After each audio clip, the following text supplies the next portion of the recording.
உங்கள் ஒவ்வொருவரையும் வாழ்த்துகிறேன். உங்கள் மத்தியிலே இந்த நாளில் கர்த்தருடைய ஊழியத்தை செய்யும்படி கர்த்தர் பாராட்டின கிருபைகளுக்காக நான் ஆண்டவரை ஸ்தோத்தரிக்கிறேன். மேடையில் இருக்கிற எல்லா தேவ மனிதர்களை வாழ்த்துகிறேன். வேறு பாஸ்டர் அவர்களை வாழ்த்துகிறேன். என்னை அன்போடு அழைத்த தம்பி பிரைசனுக்காக ஆண்டவரை ஸ்தோத்தரிக்கிறேன், அவரை வாழ்த்துகிறேன். எல்லா வாலிப தம்பி தங்கச்சிங்க பெரியவங்க எல்லாரையும் வாழ்த்துகிறேன். கர்த்தர் உங்களை ஆசீர்வதிப்பாராக. கர்த்தர் நல்லவர். இந்த நாளில் உங்கள் மத்தியில் பேசும்படி கர்த்தர் நினைவில் கொண்டு வந்த சில காரியங்களை நான் உங்கள் மத்தியிலே சொல்லி நான் ஜெபிக்க விரும்புகிறேன். நல்ல கவனமாய் கேட்கும்படியாக உங்களை அன்புடன் கேட்டுக்கொள்ளுகிறேன்.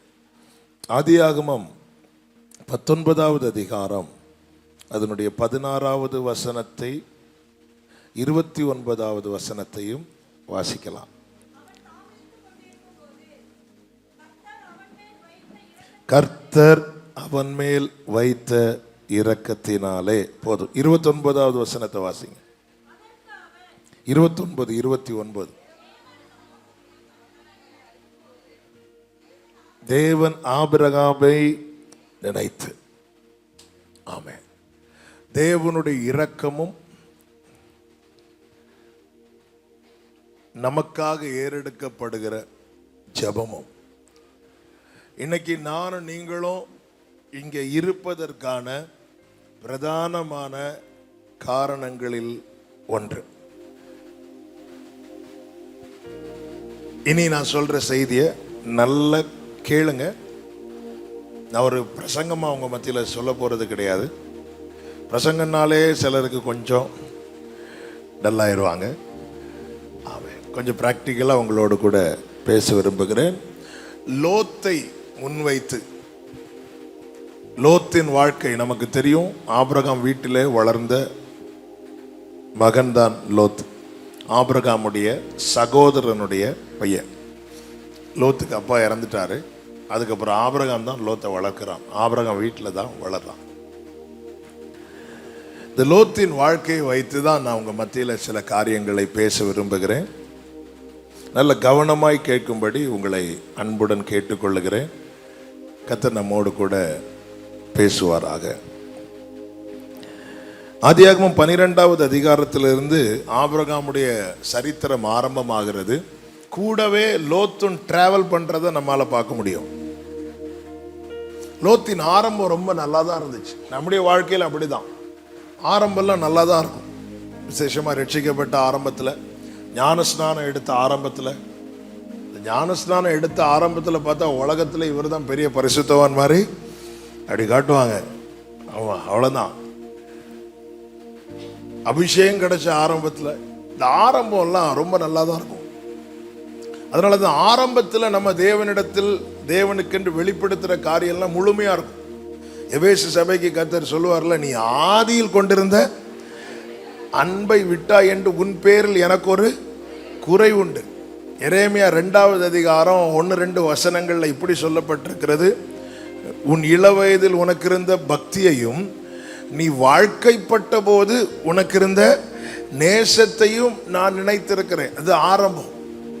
ஓசியா 2ல் சொல்லப்பட்டிருக்கிறது, அந்நாட்களிலே தன் எகிப்திலிருந்து புறப்பட்ட நாளில் பாடினது போல பாடுவாள் அப்படின்னு. ஆரம்பம். ஆரம்பம்லாம் ரொம்ப நல்லா இருக்கும். நம்ம ஆண்டவருக்கென்று நம்ம ஒப்பு கொடுக்கும் போது நம்முடைய ஆரம்பத்தில் நாம் காண்பிக்கிற அந்த வைராக்கியத்தை பார்த்தா, அதனால தான் கலாத்தியருக்கு சொல்லுவார், நீங்க ஆவியில் ஆரம்பம் பண்ணி இப்போ எங்க போயிட்டு இருக்கிறீங்க அப்படின்னு சொல்லிட்டு. இந்த லோத்தின் ஆரம்பம் ரொம்ப நல்லா இருக்கும். கர்த்தர் லோத்தை அழைக்கவில்லை. கர்த்தர் யாரை தான் அழைக்கிறார்? நீங்க என்ன சொல்லிட்டே இருக்கணும். யார் அழைக்கிறார்? ஆபிரகாம் அழைக்கிறார். ஆபிரகாம் அழைக்கப்பட்டு வருகிறான். 12வது அதிகாரம் 4வது வசனத்தில் இப்படி சொல்லப்பட்டிருக்கிறது,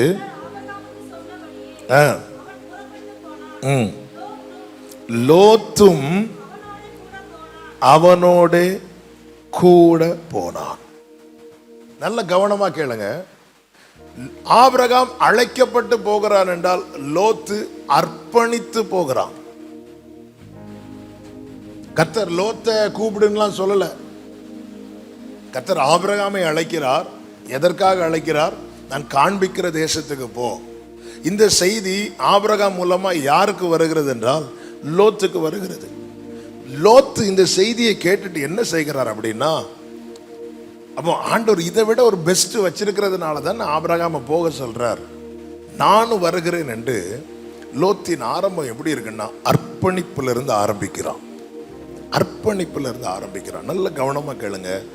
அழைக்கப்பட்டவன் தேவனால் எப்படி கனம் பெறுகிறானோ அப்படியே அர்ப்பணிக்கிறவனும் தேவனால் கனம் பெறுவான்.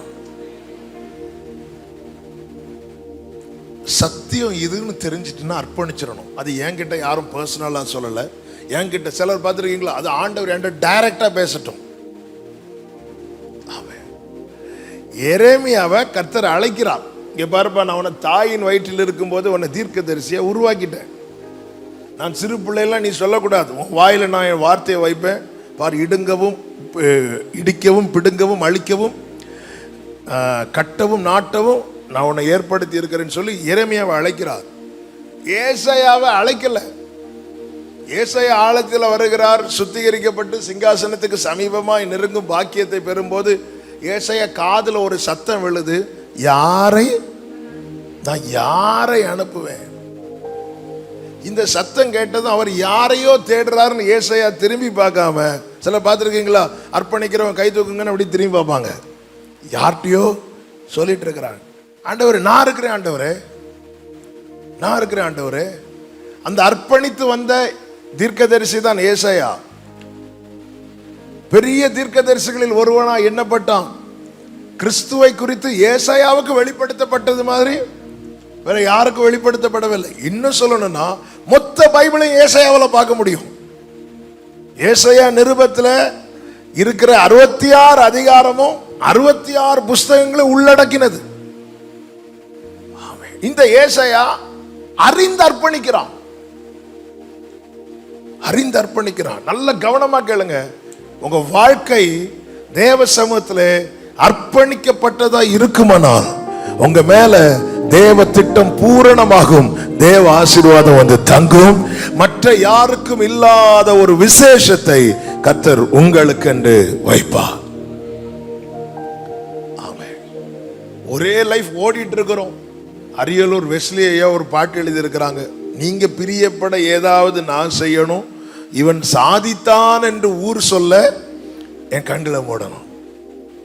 இவன் சாதித்தான், ஏதோ வந்தான் இருந்தான் போனான் அப்படி இருக்கக்கூடாது. 100ல் 1 இருக்கக்கூடாது. அவன் நாம இல்லைன்னா அவங்க ஃபீல் பண்ணணும். அந்த இடத்துல நாம இல்லைன்னா அப்படி ஒரு தாக்கத்தை உண்டாக்குகிற ஒரு வாழ்க்கையை வாழணுங்க. எத்தனை வருஷம்லாம் இல்லை, ஒரு தாக்கத்தை உண்டாக்கணும். பரலோக ராஜ்யத்துக்கு மிகவும் பிரயோஜனமா இருக்கணும். என்னால தேவனுடைய ராஜ்யத்தில் ஒரு கல்லாவது எடுத்து வைக்கப்பட்டிருக்கணும். அவன் அதற்கு ஆரம்பமே அடித்தளமே எங்க தெரியுமா? அர்ப்பணிப்பு. அர்ப்பணிப்பு ரொம்ப முக்கியம். சத்தியம் தெரிஞ்சாச்சு. இனி என்கிட்ட பர்சனலா பேசட்டும், என்று தனியா பேசட்டும். இப்படிதான் ஒரு பைபிள் காலேஜில் ஒருத்தர் எனக்கு ஆண்டவர் தனியா டைரக்டா பேசினாதான் நான் ஊழியத்துக்கு முழுமையாக அர்ப்பணிப்பேன். அவர் பைபிள் காலேஜில் அங்கே உள்ள கிளாஸ் எல்லாம் கேட்டு கேட்டு கேட்டு அவருக்கு கொஞ்சம் டவுட் வந்துட்டு, இவங்கள்ட்ட தனியாக பேசியிருக்கிறாங்க, இவங்கள்ட்ட தனியாக பேசியிருக்கிறாங்க, என்கிட்ட டைரக்டாக பேசணும். அப்போ அங்கே இருக்கிற ஒவ்வொருத்தர்கிட்டையே போய் விசாரிச்சிருக்கிறாங்க. அப்போ சொல்ல, ஆண்டவர் பல விதத்தில் பேசுவார்ப்பா, பைபிள் படிக்கும்போது பேசுவார். அதெல்லாம் சொல்லாதீங்க, அவருடைய சத்தத்தை நான் தனியாக கேட்கணும் அப்படி சொல்லிட்டு அவங்க டெய்லி கிளாஸில் கொஞ்ச நேரம் ஒர்ஷிப் செஷன் உண்டு. அந்த ஒர்ஷிப் செஷனுக்கு கிளாஸ் முடித்து பைபிள் காலேஜ் ஸ்டூடெண்ட்ஸ் எல்லாம் சேர்ந்துருக்கிறாங்க. சேர்ந்து இருக்கும்போது அன்னைக்கு வெளியேந்து ஒரு ஸ்பெஷல் கெஸ்ட் வந்திருக்கிறார். எல்லாரும் ஒர்ஷிப் பண்ணிட்டு இருக்கிறாங்க. இவருக்கு ஒர்ஷிப் பண்ணவே முடியல. யாருக்கு? இந்த பையனுக்கு. அவன் நான் எவ்வளோ நாள் ஆச்சு அதுக்காக ஃபாஸ்டிங் இருக்கிறார். தண்ணி கூட குடிக்காத ஃபாஸ்டிங் இருக்கிறார். அப்படி இருந்தோம். இன்னும் நான் அவர் டைரக்டாக என்கிட்ட பேசலையேன்னு சொல்லிட்டு ஃபீல் பண்ணிட்டு உட்காந்துருக்கிறார். அப்போ அந்த ஸ்பெஷல் கெஸ்ட் வெளியூர்லேருந்து வந்திருக்கிறார். அவருக்கு இங்கே இருக்கிற யாரையுமே தெரியாது. அவர் அப்படி ப்ரீச் பண்ணிட்டு இருக்கும்போது ஆவியானவர் அவரை ஃபோர்ஸ் பண்ணுறார், போய் அவங்கிட்ட பேச அப்படின்னு. நேராக அந்த பையன்கிட்ட அந்த கூட்டத்தின் நடுவில் அவர் போய் அந்த பையன் அப்படி தட்டி பிரசங்க நடந்துட்டு இருக்கும்போது ஆண்டவருடைய சத்தத்தை கேட்கிற கெப்பாசிட்டி உன் காதுக்கு இருக்கான்னு கேட்டார். அந்த ஆள் அப்படியே விரண்டாரு. ஆண்டவருடைய உன்கிட்ட எவ்வளவு விதத்தில் உன்கிட்ட பேசிட்டு இருந்தார், உன்னால அதை அக்செப்ட் பண்ண முடியாம அவருடைய ஒரிஜினல் சத்தம், அந்த ஒரிஜினல் சத்தத்தை கேட்கிற கெப்பாசிட்டி உன் காதுக்கு இருக்கான்னு கேட்டார். அவ்வளவுதான். ஆண்டவரே போதும் ஆண்டவரே. பிரியமானவர்களே, ஆண்டவருடைய சத்தத்தை குறித்து சங்கீதம் 29 சொல்லப்பட்டிருக்கிறது. எடுக்க வேண்டாம், நான் சொல்ற வசனத்தை மட்டும் எடுக்க. அந்த சத்தம் வல்லமை உள்ளது. அவருடைய சத்தம் காதேஸ் வனாந்திரத்தை அதிர பண்ணக்கூடியது. அவருடைய சத்தம் கேதுரு மரங்களை முறிக்குமா. அவருடைய சத்தம் பெண் மான்களை ஈனும்படி செய்யும். இந்த பெண்மான், கர்ப்பவதியா இருக்கிற பெண்மான் எப்போ குட்டி போடும் தெரியுமா? இந்த இடி இடிக்கும் தெரியுமா சத்தம். அந்த சத்தத்துல வயிற்றுல இருக்கிற குட்டி வெளியே வந்துருமா. கர்த்தருடைய சத்தம் அப்படிப்பட்டது. அதை கேட்கிற கெப்பாசிட்டி எதுக்கு கிடையாது? நமக்கு கிடையாது. அதனாலதான் நம்ம கூட பேசும்போது எப்படி பேசணுமோ அப்படி பேசுவா. எலியா இடி முழக்கம் இதெல்லாம் பார்த்துட்டு குகைக்குள்ள அப்படி இருக்கும்போது அதையெல்லாம் கடந்துட்டு பைபிள்ல இருக்கு, அவர் மெல்லிய சத்தத்தோட எலியா கிட்ட பேசுறார். சத்தியம் இதுதான். கர்த்தர் இதுதான் என்கிட்ட சொல்ல வரார். இதுதான் எனக்கு இன்ஃபர்மேஷனா, இதுதான் என் வாழ்க்கையின் வழிகாட்டுதலாய் கர்த்தர் எனக்கு கொடுக்கிறான்னு தெரிஞ்சிட்டுனா நான் எதுக்கு தாமதிக்க கூடாது தெரியுமா? அர்ப்பணிக்க தாமதிக்க கூடாது. யாருக்கோ யாருக்கோ அப்படி இல்லை. என் காதுல இந்த சத்தம் விழுந்திருக்கு, என் அறிவில் இந்த காரியம் வருது, நான் கேட்கும்படி, நான் அறிந்து கொள்ளும்படி கர்த்தர் இந்த விஷயத்தை என்னை கேட்க வச்சிருக்கிறார், நான் அறிந்து கொள்ள வச்சிருக்கிறார்னா லோத்த மாதிரி லோத்திட்ட சொல்லல நீ வீட்டை விட்டுட்டு வான்னு சொல்லல. ஆனா அவன் சத்தியத்தை அறிய ஆரம்பிச்சிட்டான். சத்தியத்தையும் அறிவீர்கள், சத்தியம் உங்களை தெரியுது. நம்ம எல்லாம் அதனாலதான் சர்ச்சில் எப்பவுமே பிரசங்கமா கேட்கவே கூடாது. பிரசங்கமா பவுல் சொல்லுகிறார் தெசலோனிக்கருக்கு, எங்களால் நீங்க கேட்ட வசனம் அதை மனுஷர் வசனமா ஏற்றுக்கொள்ளாமல் தேவ வசனமாகவே ஏற்றுக்கொண்டபடியினால் அது உங்களுக்குள்ளே பலன் செய்கிறது. இன்னைக்கு பாஸ்டர் என்ன பேசுறாங்க, இன்னைக்கு ஜான்சன் பிரதர் என்ன பேசுறாங்க, இப்படி கேட்கறதுனால ஒரு பிரயோஜனம் கிடையாது.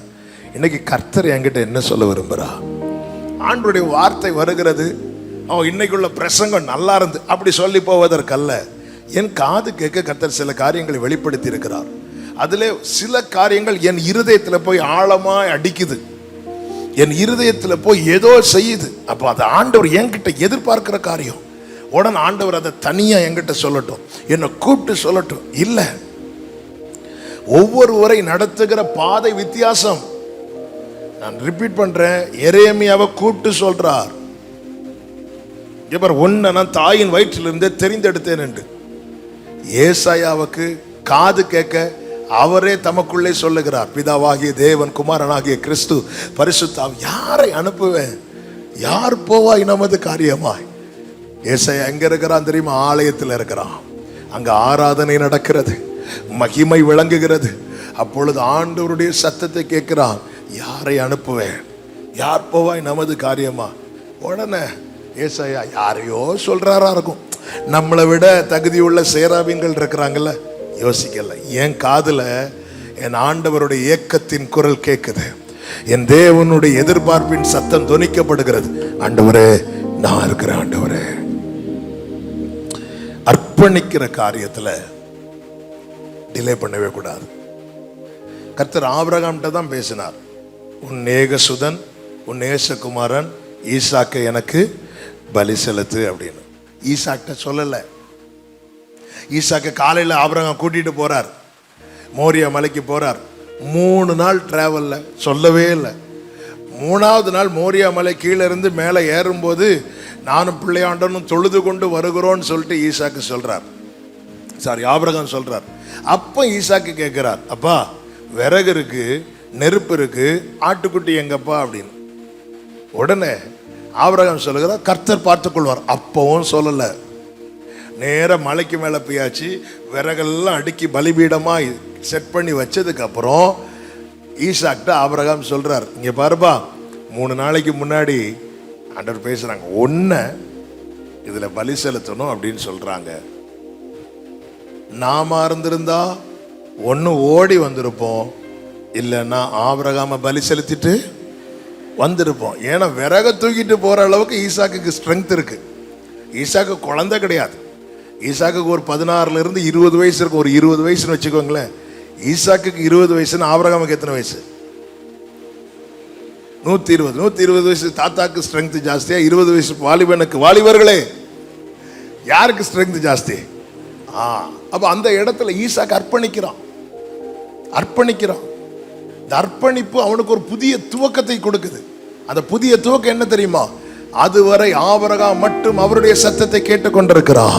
எப்பொழுது பலிபீடத்தில் ஈசாக்கு தன்னை வைத்தானோ அது முதல் ஈசாக்கும் அவர் சத்தத்தை கேட்க ஆரம்பிக்கிறார். ஆமென். அது மாத்திரம் இல்ல, பலிபீடத்தில் வைக்கிறதுக்கு முன்னாடி ஈசாக்கு எப்படி அந்த பலிபீடத்தில் அவனுடைய அந்த பலிபீடத்துக்கு முன் பலிபீடத்துக்கு பின், பலிபீடத்துக்கு முன்னே ஈசாக்கின் ஓட்டம் எப்படி முடியுதுன்னா கேள்வியோடு. எங்கே ஆட்டுக்குட்டி எங்கே என்கிற கேள்விக்கு உன் வாழ்க்கையில் எப்படி பல கேள்விகள் இருக்கும். அதுக்கு பதில் வேணும்னா நீ உன்னை பலிபீடத்தில் வைக்கணும். பலிபீடத்தில் வச்சதும் கண்களை ஏறெடுத்து பார்த்தா எங்கே என்ற கேள்விக்கு பதில் இதோ ஆட்டுக்கடா. எனக்கு இந்த முதல் காரியத்திலே ஆண்டவர் சிலரோடு பேசி கொண்டிருக்கிறார். பல கேள்வியோடு வந்திருப்ப தம்பி தங்கச்சி, நல்லா புரிஞ்சுக்கோங்க. ஆமே, நல்ல இந்த வார்த்தையை நல்ல மனசுல எழுதிக்கோங்க.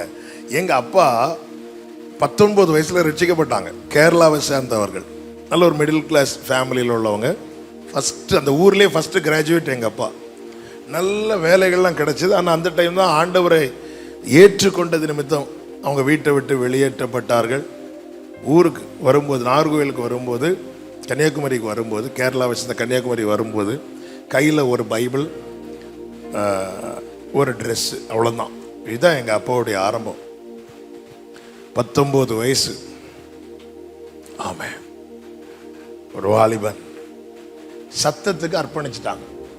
அவங்களுக்கு ஒரு இன்டர்வியூ, இன்கம் டேக்ஸ் டிபார்ட்மெண்ட்லேருந்து அவங்களுக்கு ஜாப் ஆஃபர் வருது. அவங்க அந்த இன்டர்வியூ அட்டன் பண்ணுறதுக்கு போகிறாங்க. அவங்க ஊர் திருவள்ளா, கொச்சின் பக்கம் நினைக்கிறேன், அட்டன் பண்ணுறதுக்கு போகிறாங்க. அப்போ ஒரு ஹோட்டலில் ரூம் எடுத்துகிட்டு ஃப்ரெஷ் ஆகிட்டு இன்டர்வியூ அட்டன் பண்ண போகலான்னு சொல்லிட்டு ஃப்ரெஷ் ஆகிட்டு ஷர்ட் எடுத்து தூக்கி போட வரும்போது கர்த்தருடைய சத்தம் கிளியராக கேட்குது. இளம் வயதிலே நுகத்தை சுமப்பது மனுஷனுக்கு நல்லது அப்படிங்கிற சத்தம். அப்போ பைபிள்லாம் அவ்வளோவா தெரியாது, ஏன்னா அவங்க வேறு மார்க்கத்தை சேர்ந்தவங்க ஆனதுனால. அப்போ தான் ஆண்டவருக்குள்ளே வராங்க. அப்போ இது என்ன சத்தம் அப்படின்னு யோசிச்சுட்டு இருக்கிறார். இப்படி ஒரு வசனம் இருக்குன்னு தெரியாது. மீண்டும் சில நிமிடங்கள் கழித்து மீண்டும் அதே சத்தம் ரிப்பீட் ஆனதும் எங்கள் அப்பா டிசைட் பண்ணிட்டாங்க, ஆண்டவர் என்ன அவருடைய ஊழியத்துக்கு அழைக்கிறார். இன்டர்வியூ அட்டன் பண்ணல.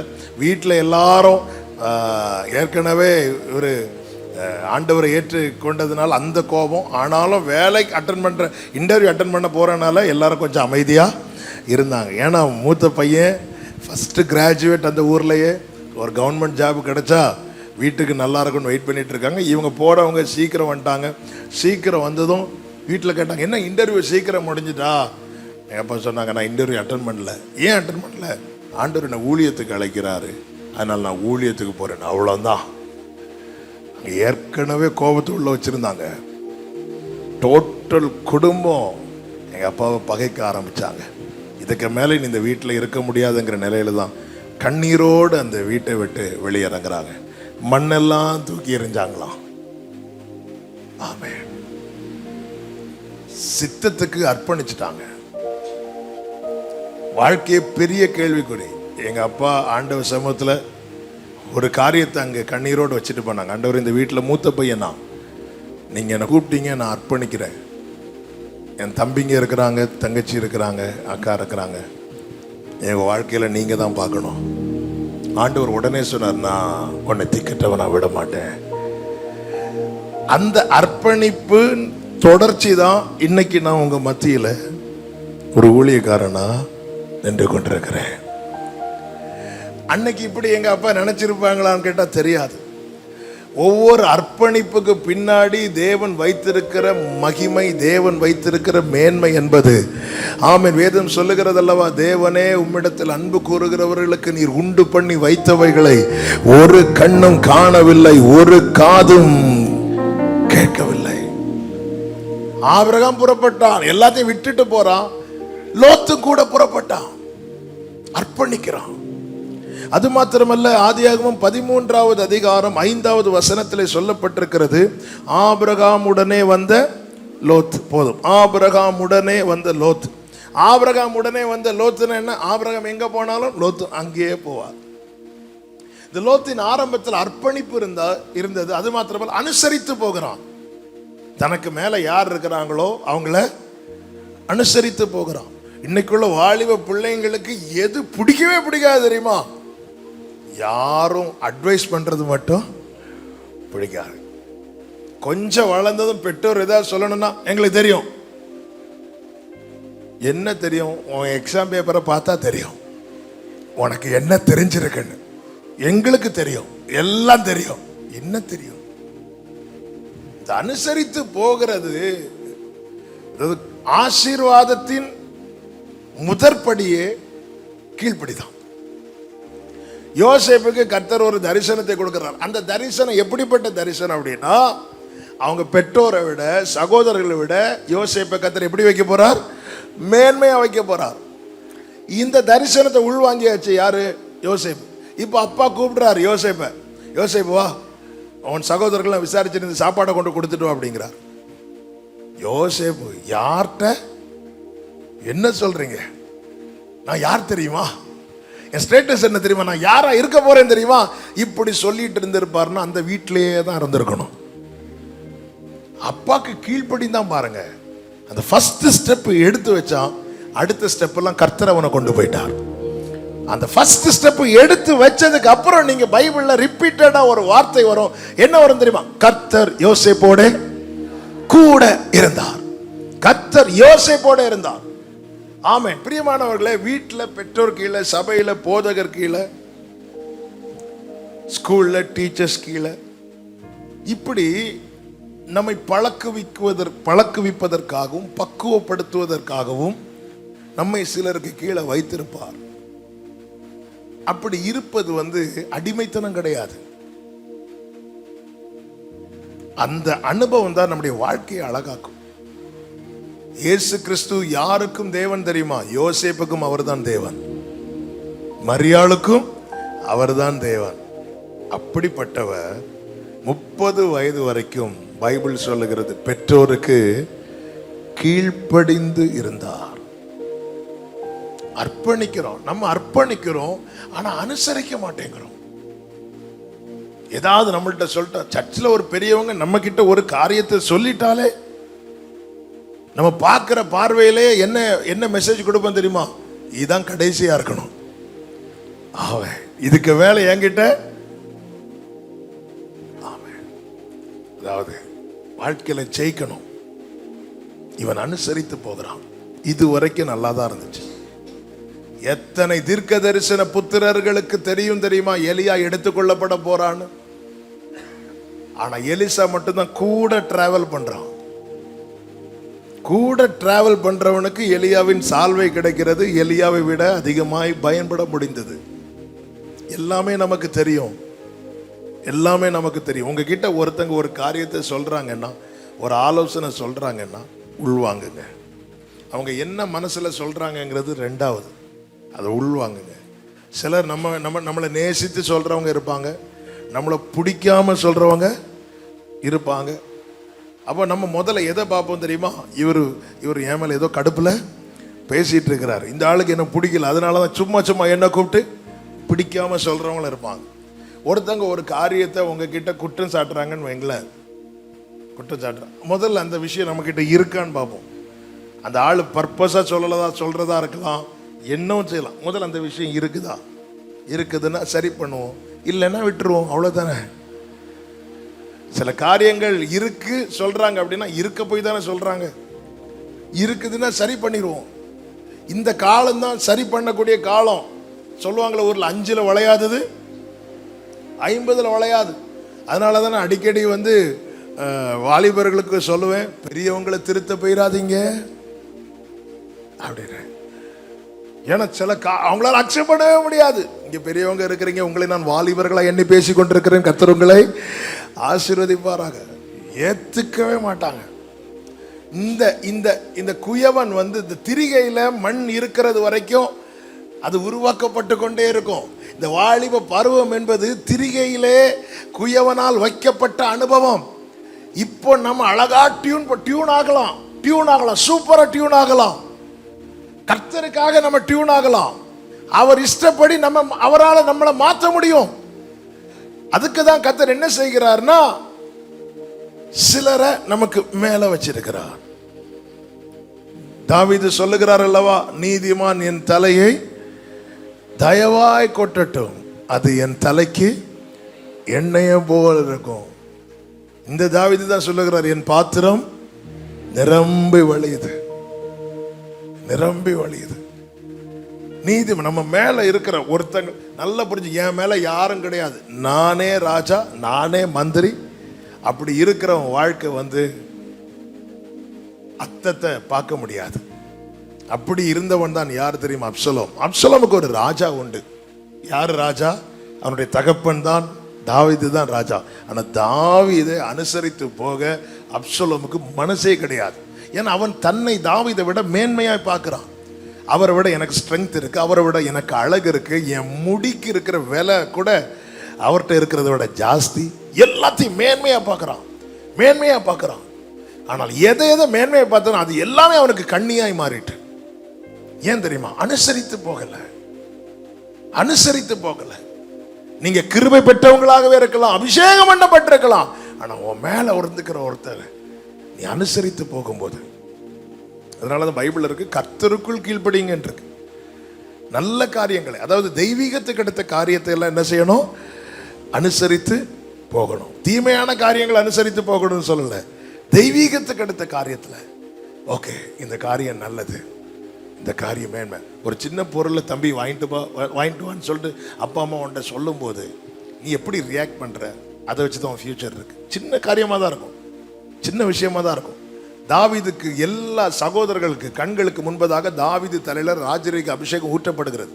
அந்த தாவீதை கூப்பிட்டு அப்பா கொஞ்சம் போட்டல பார்சலை கொடுத்து இதை போய் அண்ணன்களுக்கு கொடுத்துருவாங்கிறாரு. தாவீது போறாரு, அனுசரித்து போகிறான். அங்க ஒரு பெரிய ஜெயம் இருந்தது. வாழ்க்கையில் கீழ்ப்படிதலே இல்லாம கர்த்தரிடத்திலிருந்து எல்லா நன்மையும் பெற்றுக்கொள்ளலாம் மட்டும் தப்பி தவறி நினைச்சிடாத தம்பி. நம்மளை நாம ஏமாற்றிடக்கூடாது. நம்ம என்ன அப்படின்னா, நம்ம இஷ்டப்படி வாழ்வோம். ஞாயிற்றுக்கிழமை பாஸ்டர் தலையில கை வச்சதும் எல்லாம் பொத்து நமக்கு மேல விழுந்துரும் நினைச்சிட்டு இருக்கிறோம். ஒன்றும் கிடையாது. ஏசு என்ன சொல்லுவார் தெரியுமா? சீஷர்கள்ட்ட, நீங்க எல்லாரையும் போய் சமாதானம் கூடுங்க, நீங்க போற இடத்துல எல்லாம் சமாதானம் சொல்லுங்க. சமாதானத்துக்கு பாத்திரவான் அங்க இருந்தா இந்த சமாதானம் அவனிடத்துல தங்கும். இங்க இருந்து எல்லாரையும் காமனா பிளஸ் பண்ணதான் செய்வோம், எல்லாரையும் ஆசீர்வதிப்போம். எல்லாரும் கர்த்தராகிய இயேசு கிறிஸ்துவினுடைய கிருபை இந்த 2வது ரோல இருக்கிற சகோதரி மேல மட்டும் இருப்பதாக அப்படியே சொல்லுவாங்க. இல்ல, நம்ம அனைவரோடும் இருப்பதாக, அப்படிதான் பிளஸ் பண்றது. ஆனா இந்த வாழ்த்துதலுக்கு பாத்திரவான் யாரோ அவனிடத்துல தான் இந்த வாழ்த்துதலும் இந்த ஆசீர்வாதமும் தங்குமாம்.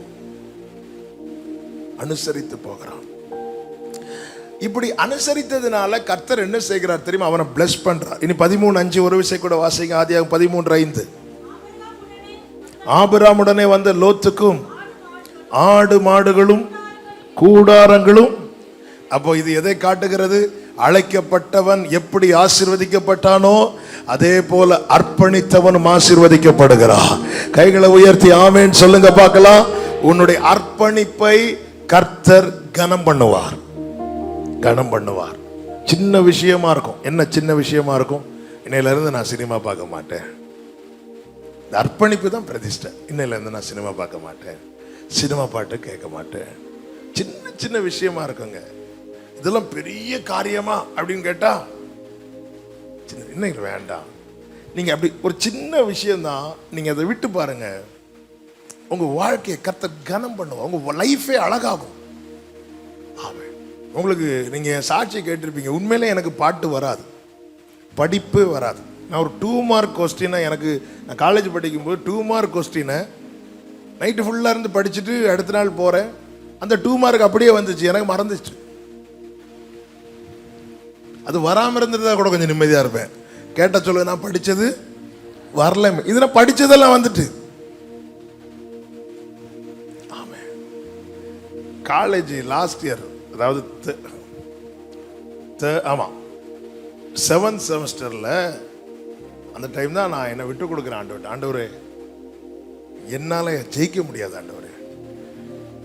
ஏன்னா அதாவது எப்போவுமே அப்படி தான், ஃபஸ்ட் இயரில் வந்து கொண்டாட்டமாக இருக்கும், ஃபைனல் இயரில் திண்டாட்டமாக இருக்கும். அந்த லாஸ்ட் இயர் வரும்போது தான் வாழ்க்கையே நமக்கு முன்னாடி இப்படி ஓடிட்டு இருக்கும். What is next? இன்னும் 1 வருஷத்தில் உன் படிப்பு முடிய போகுது, அடுத்து என்ன பண்ண போகிற, எவ்வளோ நாள் அப்பா அம்மா கீழேருந்து சாப்பிடுவ நீ அடுத்து என்ன பண்ண போகிற, இப்படியெல்லாம் கேள்வி வரும்போது தான் உண்மையாக சொல்கிறேன், மனத்தாழ்மையாக சொல்கிறேன். சொன்னல, நான் வந்து 7th செமஸ்டர் எழுதும்போது என்னுடைய கரண்ட் பேப்பர், அரியர் பேப்பர் எல்லாம் சேர்த்து 24 பேப்பர் எழுதினேன். ஒரு நாளைக்கு காலையில் எக்ஸாம் எழுதுவேன், ஈவினிங் மத்தியானம் எக்ஸாம் எழுதுவேன். அப்படி ஒரு வாரத்தில் 12 எக்ஸாம் எழுதினேன். ஒரு எக்ஸாம் எழுதும்போது எங்கள் மேடம் வராங்க. மேடம் வந்து என்கிட்ட கேட்டாங்க, எப்படி ஜான்சன் கொஸ்டின் டஃப்பா அப்படின்னேன், கொஸ்டின் ஈஸியான அப்படின்னேன். என்ன ஜான்சன் இப்படி எல்லாத்தையும் பதில்? நான் சொன்னேன், மேடம் இன்னைக்கு என்ன எக்ஸாம்னே எனக்கு தெரியாது மேடம், எனக்கு ஒன்று தெரியும், அதில் என் நம்பர் இருக்கும், எல்லா எக்ஸாமுக்கும் நான் வருவேன். இப்படி இருந்தேன். ஆமாம், ஆனால் மனத்தாழ்மையாக சொல்கிறேன், ஏன்னா ஊழியத்துக்குன்னு கர்த்தர் முன்னமே தெரிந்தெடுத்துட்டார். எனக்கு தெரில, நான் 2007 தான் நானே அதை ரியலைஸ் பண்ணி அர்ப்பணித்தேன். ஆனால் அதுக்கு முன்னாடி ஒன்றில் தோத்துட்டு நான் வரக்கூடாதுங்கிறதுல கர்த்தர் உறுதியாக இருந்தார். ஆனால் அந்த ஜெயத்தை நான் பார்க்கணுன்னா நான் அர்ப்பணிக்கிறத வெயிட் பண்ணிட்டு இருந்தார். என்னுடைய 7th செமஸ்டரில் எக்ஸாம் எழுதுறேன். உண்மையாக நான் படித்து பார்க்குறேன். அதாவது என் புக்கு வந்து எப்படி இருக்கும்னா, எங்கள் வீட்டில் கிருபையினால எல்லாருமே இன்ஜினியரிங் படிக்க ஆண்டவர் கிருபை செய்தார். எங்கள் அண்ணன் வந்து என்னோட 6 வயசு சீனியர். அதுக்கப்புறம் நான், என் தம்பி, என் தங்கச்சி, அடுத்தடுத்து கடைசி தம்பி டேவிட் சார். எனக்கும் புக் இருக்கும், என் தம்பிக்கும் புக் இருக்கும், என் தங்கச்சிக்கும் புக் இருக்கும். எங்கள் சர்ச்சில் ஒரு பையனுக்கு காலேஜில் லெக்சராக வேலை கிடச்சிது. அவன் நேரம் வந்துட்டு எனக்கு இன்ஜினியரிங் புக்கு வேணும். ஒன்று என் தம்பி பால் சாம் என்ன வச்சுக்கணும், இல்லை எனக்கு ஜான் சாம் புக்கு தான் வேணும். அவன் பரவாயில்லப்பா, என் புக்கு இருந்து ஆசீர்வாதம் நினைக்கிறியான்னு சொல்லிட்டு கேட்குறேன். இல்லை, உன் புக்கு தான் புதுசாக இருக்குமா, அவன் புக்கு தான் புதுசாக இருக்கும். அப்படி அதனால் நான் அப்படி கொண்டு போனோம், புது புக்கு தான் கொண்டு போனோம். இந்த 7th செமஸ்டர் கடைசியில் விழுந்துட்டேன் ஆண்டவர்கிட்ட. விழுந்த ஆண்டவரே, உங்க என்ன ஆண்டவரை நீங்கள் பிளான் வச்சிருக்கீங்கன்னு தெரில, எனக்கு முடியாது ஆண்டவரே, என்னால் ஒன்றும் கூடாதென்று என்னை நான் தந்து விட்டே, உம்மாலெல்லாம் உம்மை நான் நம்பியுள்ளே, என்னால் ஒன்றும் கூடாதென்று என்னை நான் ஆமென், உம்மாலெல்லாம் கூடும் என்று உம்மை நான். 7th செமஸ்டர் எக்ஸாம் முடிந்து ரிசல்ட் வருது. அப்போ எங்கள் மேடம் வந்தாங்க. இந்த 7th செமஸ்டரில் ஆல் கிளியர் ஆனவங்க எழும்புங்க அப்படின்னாங்க. பெண்கள் பகுதியில் 1-2 பேரை தவிர எல்லாரும் எழும்பினார்கள். ஆண்கள் பகுதியில் ஒரு 3 பேர் எழும்பினாங்க. அந்த 3 பேரில் ஒருவனாய் நானும் எழுந்து நிற்கிறேன். உடனே எங்கள் மேடம் சொன்னாங்க, ஜான் சாம் உனக்கு எல்லாம் விளையாட்டா போச்சு, கெட் அவுட் அப்படின்னாங்க. எதுக்கு மேடம்? நான் எவ்வளோ சீரியஸாக கேட்டுட்டு இருக்கிறேன், நீ எழும்பி நிற்கிற? ஏன்னா நான் இதுவரை எழும்பி நிற்கல.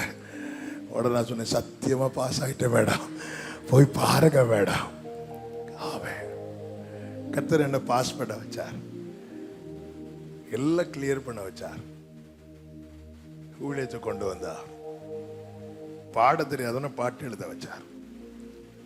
2 மார்க் கொஸ்டின் படிச்சுட்டு போய் வந்தாலும் எனக்கு எழுத தெரியாது. இன்னைக்கு வசனத்தை வாயில வச்சு பேச வச்சுட்டே இருக்கிறார். எதுக்கு சொல்றேன் தெரியுமா? அவன் நீங்க யாராக போறீங்க என்பதை கர்த்தர் ஏற்கனவே பார்த்துட்டார். ஆனா உங்ககிட்ட அதுக்கான ஒரு அடையாளமும் ஒரு தகுதியோ இல்லாமல் இருந்தாலும் நம்முடைய தகுதி தேவனால் உண்டாகும். தாவீதுக்கு சவுலுக்கான ட்ரெஸ்ஸை கூட, யுத்தத்துக்கான ட்ரெஸ்ஸை கூட போட்டு பழக்கம் இல்லை. அந்த தாவீது பின்னாட்களில் சொல்லுகிறார், என் கைகளை யுத்தத்துக்கும் என் விரல்களை போருக்கும் பழக்க வைக்கிற. ஒன்னே ஒன்று கத்து, நீ அர்ப்பணித்து அனுசரித்து போ. உன்னை கர்த்தர் எந்த பாதையில் வைத்திருக்கிறார், அப்படியே விட்டு கொடு. 2007 ஊழியத்துக்கு அர்ப்பணித்தேன். 8 ஆண்டுகள். 8 ஆண்டுகள் என்ன யாருக்குமே தெரியாது. எங்கள் அப்பா கீழே வச்சிருந்தார். அதாவது இந்த வாரம் நீ மெசேஜ் கொடுன்னா அந்த வாரம் நான் ஒரு மெசேஜ் கொடுப்பேன். அப்போ ஒரு 15 நிமிஷம் மெடிடேஷன் தான் கொடுப்பேன். அடுத்து எப்போ சொல்லுவாங்கன்னு எனக்கு தெரியாது.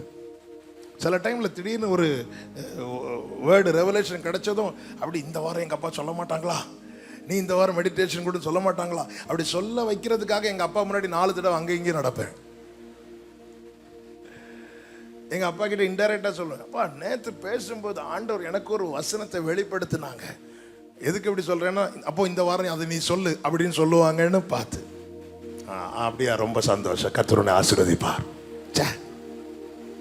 நம்ம தந்திரம் எல்லாம் போச்சு. திடீர்னு சொல்லலாம், இப்போ நீ பேசு, அனுசரித்து போடு. எல்லாத்தையும் நான் கீழ்ப்படிஞ்சானான்னு இல்லை, கண்டிப்பாக அப்படி சொன்னால் அது பெரிய போய். ஆனால் என்னால் முடிஞ்சது எல்லாத்துக்கும் கீழ்ப்படியணும்னு நான் முயற்சித்தேன். ஆனால் கொஞ்சம் என்னால் முடிந்தது. அதாவது எல்லா கொஸ்டினும் படித்தாதாங்க பாஸ் ஆகவே எழுத முடியும். சிலர் பார்த்துருக்கீங்களா, பாஸ் மார்க் எவ்வளோ, 50. அது எத்தனை கொஸ்டின் எழுதுனா, அது இன்டர்னல் ஒரு 20 இருக்கும். ஒரு 3 பிக் மார்க் கொஸ்டின் 10 மார்க் எழுதுனா பாஸ். 3 கொஸ்டின் படிச்சுட்டு போவாங்க. மொத்தம் வந்து பார்த்தா கொஸ்டின் பேப்பரை பார்த்தாலே எப்படி வந்து சொல்லுவாங்க, நான் படித்தது ஒன்றுமே 300 கொஸ்டினில் 3 கொஸ்டின் படிச்சுட்டு போய் படித்தது ஒன்றுமே வரலையா. எல்லாத்துக்கும் நம்மளால எல்லாமே முடியுமான்னு கேட்டால் முடியாது. நம்முடைய மாம்சம் பலவீனம். ஆனால் முயற்சிக்கலாம். சில நேரத்தில் ஏதாவது சொல்லும்போது நோன்னு சொல்லிட்டு வந்துடும். அதுக்கப்புறம் அப்பா சொல்லிட்டாங்களே. ஆனால் இதெல்லாம் பின்னாட்களில் எனக்கு மிகுந்த ஆசீர்வாதமாய் மாறிட்டு. யோசேப்பின் வாழ்க்கையில் கேட்டால் அதை ஃபர்ஸ்ட் ஸ்டெப் எடுத்து வச்சது பின்னாட்கள் ஆசீர்வாதம். தாவீது ஃபர்ஸ்ட் ஸ்டெப் எடுத்து வச்சது பின்னாட்கள் ஆசீர்வாதம். பிரியமானவர்களே, ஆமாம், நல்லா புரிஞ்சுக்கோங்க. இப்போ என்னால் எங்கள் அப்பாவுக்கு கீழ்ப்படிய முடியாது. ஏன் தெரியுமா? இப்போ எங்கள் அப்பா இல்லை. இருக்கிறது வரைக்கும் தான், எல்லாமே இருக்கிறது வரைக்கும் தான். இன்னைக்கு இருக்கிறவங்க நாளைக்கு இருப்பாங்களான்னு தெரியாது. அதனால கர்த்தர் நம்மை வழிநடத்தும்படி நமக்கு மேல வச்சிருக்கிறாங்கல்ல, நீங்க அனுசரித்து போங்க. இதனால ஆபிரகாம் எப்படி ஆசீர்வதிக்கப்பட்டானோ அது போலவே லோத்தும் ஆசீர்வதிக்கப்பட்டான். இதுக்கு அப்புறம் தான் பிரச்சனையே மெதுவா ஆரம்பிக்குது. எப்படி ஆரம்பிக்குதுன்னா, ஆசீர்வாதம் பெருக ஆரம்பிச்சதும் லோத்தினுடைய அர்ப்பணிப்பு மறந்துட்டான். லோத்து என்ன பர்பஸுக்காக இங்க வந்தோம், அங்க இடத்தை விட சொல்றார், வீட்டை விட சொல்றார். அப்போ அர்ப்பணிக்கிறதுக்கு முன்னாடி லோத்து தரித்திரனா இருக்கவில்லை. ஆனா அதுக்கப்புறம் கொடுக்கிற ஆசீர்வாதம் எல்லாமே மேன்மையான ஆசீர்வாதமா இருந்தது. ஆனா நன்மை வந்ததும் லோத்துக்கும் ஆபிரகாமுக்கு இடையில வாக்குவாதம் வர்றது மாதிரி ஒரு சிச்சுவேஷன் வருது. உடனே ஆபிரகாம் சொல்லுகிறார், லோத்து, நமக்குள்ள பிரச்சனை வேண்டாம், நாம் சகோதரர்கள், அதனால உனக்கு எங்க போகணுமோ நீ போயிருன்னு சொல்லும்போது இந்த லோத் என்ன செய்கிறான்? ஆதியாகமம் 13 அதனுடைய 10வது வசனம். அப்பொழுது லோத்து தன் கண்களை ஏறெடுத்து பார்த்துனா யாரை விட்டு பார்வை எடுக்கிறான்? ஆபிரகாமை விட்டு. நல்ல கவனமா கேளுங்க. இந்த உடைமைகள் இருக்குல்ல, அதை விட ரொம்ப ரொம்ப முக்கியம் உறவு. உறவு வாழ்க்கையில சில வாசல் திறந்ததும் தேவனோடு உள்ள உறவே கட்டாயிருது, கட்டாக்குறாங்க. ஆமா, என்ன சொல்லி இருக்கணும் லோத்து? எங்க இவ்வளவு நாள் நம்ம சேர்ந்து தானே இருந்தோம், நம்ம கூட தானே இருந்தேன், எனக்கு இது இல்லை, நீங்க தான் முக்கியம். நீங்க தான் முக்கியம். யாக்கோபு ஆரம்பத்துல கர்த்தர் சந்திக்கும் போது அவ்வளோ அவர்கிட்ட பேசிட்டு இருக்கிறார். உடனே யாக்கோபு, ஆண்டவரே நீர் என் கூட இருந்து எனக்கு உண்ண உணவு, உடுக்க உடை, தங்குறதுக்கு இதெல்லாம் நீங்க தந்தா நீர் என் தேவனாய் இருப்பீர். இதுக்கா யாக்கோபே உனக்கு இப்படி ஒரு காட்சியை கர்த்தர் தந்தது?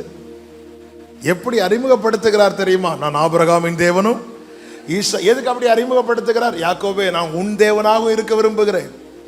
ஆனா யாக்கோபுக்கு என்னதான் தேவை அப்படின்னா, சாப்பாடு, ட்ரெஸ், இது தந்தீங்கன்னா நீர் என் தேவன். நம்ம வைக்கிற ரிக்வெஸ்ட் அப்படிதானங்க இருக்கும். இப்படி மட்டும் செஞ்சீங்கன்னா, அதாவது ஆண்டவர் வந்து ரொம்ப பெருசா செய்யணுமா, நீங்க இப்படி செஞ்சீங்கன்னா, இப்படி செஞ்ச நீ என்ன செய்வ? சர்ச்சில் சாட்சி சொல்லுவேன். யாரு கேட்டா? அவன் அப்படி மைக் எடுத்து 2 பாட்டு பாடி பாஸ்டருக்கு மெசேஜ் டைமே நாம எடுத்து அவன் ஆண்டவர் பெருசா செய்யணும். ஆனால் ஆண்டவர் உமக்கு, அதாவது பொருத்தனை நம்ம பண்றோம்ல, அந்த பொருத்தனை என்பது நம்ம மேக்சிமம் எப்படி பண்ணுவோம் தெரியுமா? என்ன நமக்கு பண்ண முடியுமோ அதை தான் பண்ணுவோம். என்ன பண்ணுவோம்? சர்ச்சில் சாட்சி சொல்றேன். அதுவும் சில சாட்சி சொல்லும் போது அவங்களுக்கும் கேட்காது. ஆனா கடமை முடிஞ்சிட்டு பொறுத்தனை என்ன பண்ண தெரியுமா? நான் என்ன பண்ணணும்னு அவர் எதிர்பார்க்கிறாரோ அதை பண்ணணும். யாக்கோபு பாருங்க, ஆண்டவரே இதெல்லாம் நீங்க எனக்கு செஞ்சா நான் என்னை தருவேன்னு சொல்லல, நான் தசம பாகம் கொடுப்பேன். பைபிள்ல தசம பாகம் கணக்கு என்னது சொல்லுங்க? 10ல் 1 யாருக்கு? ஆண்டவருக்கு. அப்ப மீதி 9. யாக்கோபு எப்படி பேசுறார் பாருங்க. ஆபிரகாமை சந்தித்த போது ஆபிரகாம் தன்னை அர்ப்பணிக்கிறார் முழுசா. ஈசாக்கை சந்திக்கும் போது ஈசாக்கு பலிபீடத்தில் முழுசா அர்ப்பணிக்கிறார். ஆனா யாக்கோபிட்ட வரும்போது, ஆண்டவரே 10ல் 1 நான் 1 உங்கள்கிட்ட தருவேன். அந்த 1 என்ன நீங்க பண்றீங்க நான் உங்கள்கிட்டையும் கேட்க மாட்டேன். மீதி 9 நான் என்ன பண்றேன்னு, சண்டேன்னா நான் சர்ச்சில் தான் இருப்பேன், வரலன்னா என்ன கேளுங்க. ஆனா மத்த 6 நாளும் நான் எங்க போனேன் எங்க வந்தேன்னு, இதுதானங்க தசம பாகம். நீர் தந்தா உதவாத என்னில் நீர், எனக்கு அந்த உறவு தான் ஆண்டவரே, உறவு தான். ஆபிரகாமுக்கு லோத்துக்குள்ள வித்தியாசம் என்ன தெரியுமா?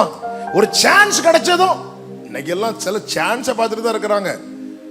வேற வழி இல்லாம இங்க வந்து இருக்கிறேன். ஆமே, நானும் கொஞ்ச நாள் ஜோம் பண்ணி பார்த்தேன், ஒரு வேலையும் கிடைக்க மாட்டேங்குது இருக்கிறேன். எனக்கு மட்டும் ஒரு வழி திறந்துட்டுன்னா உடனே லோத்த மாதிரி கண்களை ஏறெடுத்து, லோத்து கண்களை ஏறெடுத்து பார்க்கிறான். பிரச்சனை இங்க ஆரம்பிக்குது. லோத்து நீ அர்ப்பணித்தவன் யார்? என்ன? உன்னை வழி நடத்துகிறார் அல்லவா, அவருடைய சித்தப்படி தான் உன் பார்வை இருக்கணும், உன் கால்கள் பயணிக்கணும். ஆனா இப்ப லோத்து தனக்கு எது பெஸ்ட்னு பார்க்கிறான். பார்க்கும்போது அவன் கண்களுக்கு எது தெரியுது தெரியுமா? சோதோம் தெரியுது. சோதோமை இவன் எப்படி பார்க்கிறான்? தூரத்திலிருந்து பார்க்கிறான். தூரத்திலிருந்து பார்க்கும்போது சோதோம் எப்படி தெரியுது தெரியுமா? கர்த்தருடைய தோட்டத்தை போல. கர்த்தருடைய தோட்டத்திலே வேலை காட்டினவன் தான் யாரு? பிசாசு. அப்ப கர்த்தருடைய தோட்டத்தை போல இருக்கிறதுல சாத்தான் எப்பவுமே நமக்கு வைத்திருக்கிற கண்ணிய வெளியே வந்து அப்படிதான் டிசைன் பண்ணி வச்சிருப்பான். வெளியே அப்படி கர்த்தருடைய தோட்டத்தை போல பேரம் வச்சிருப்பான். ஏதேன் தோட்டம். கேட்டுக்கு போகும் வாசல் ரொம்ப விசாலமா இருக்கும். தூரத்திலிருந்து பார்க்கும்போது அது கர்த்தருடைய தோட்டத்தை போல இருந்துச்சு. சிலர் அப்படிதான். சரி, ஒரு சின்ன எக்ஸாம்பிள், நம்ம வாழ்க்கை துணையை தெரிந்தெடுப்போம்னு சொல்லிட்டு ஜோம் பண்றாங்க வைங்களா. ஜோம் பண்ணிட்டு இப்படி கண்ணை திறந்து பார்த்தா யார் வராங்களோ உடனே கர்த்தர் காண்பித்தார் சொன்னாரா? கர்த்தர் அப்படி எத்தனை தடவை வேற ஆளை பார்த்துட்டு திருப்பி கண்ணை மூடணும்னு கர்த்தருக்கு தான் தெரியும். அந்த பைபிள் அப்படிதானங்க படிப்போம்.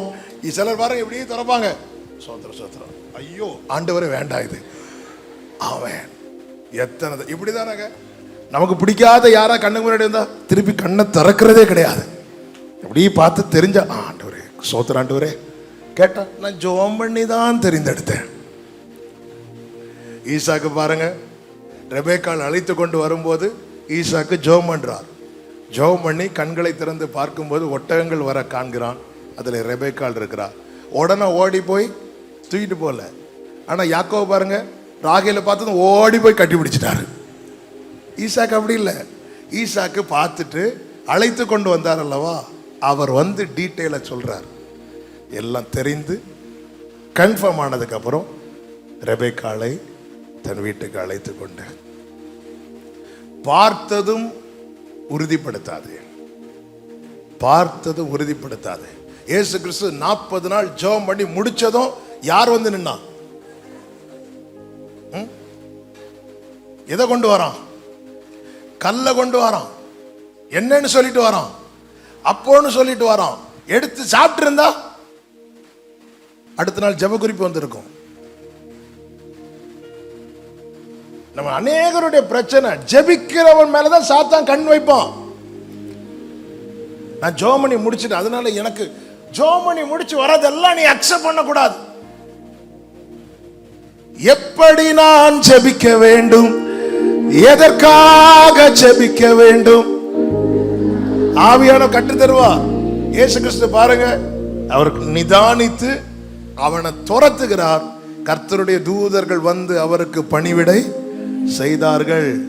ஆபிரகாம் ஒரு பெரிய ஜெயத்தை கொண்டு கண்டுட்டு வரும்போது சோதோமின் ராஜா பொருட்களோட வரானாம். ஆனா ஆபிரகாம் அதற்கு கை நீட்டாம மெல்கிசேதை கொண்டு வந்த அப்பத்தையும் ரசத்தையும் வாங்க கையை நீட்டுறான். தெரிந்து கொள்ளுகிற காரியத்தில் உறுதியா இருக்கணும். எனக்கு என்ன பிடிக்குதோ அதை நான் தெரிந்து கொள்வேன் என்றால் அங்கே நான் எதை மறக்கிறேன் தெரியுமா? என் அர்ப்பணிப்பை மறக்கிறேன். இவன் கண்களை ஏறெடுத்து பார்க்கிறான், சோதோமை தெரிந்தெடுத்து போகிறான். ஆபிரகாம் எதை பார்த்தான் தெரியுமா? 13வது அதிகாரம் அதனுடைய 14வது வசனத்தை வாசியுங்கள்.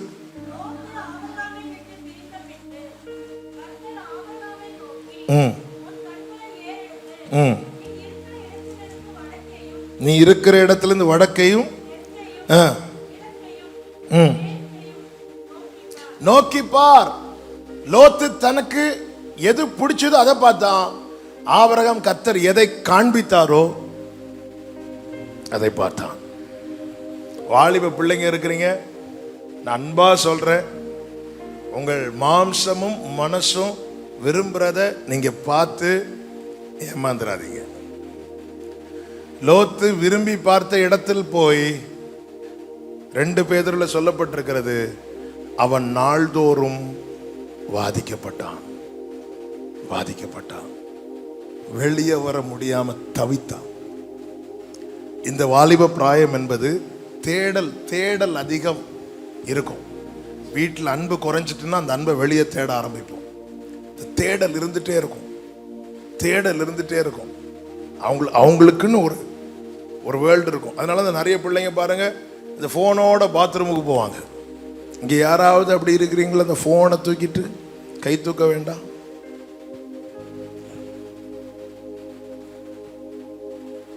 இப்போ உங்களை ஆண்டவர் சொல்ற, உன்மேல் என் கண் வைத்து எப்படிங்க வைப்பார் கண்ணை?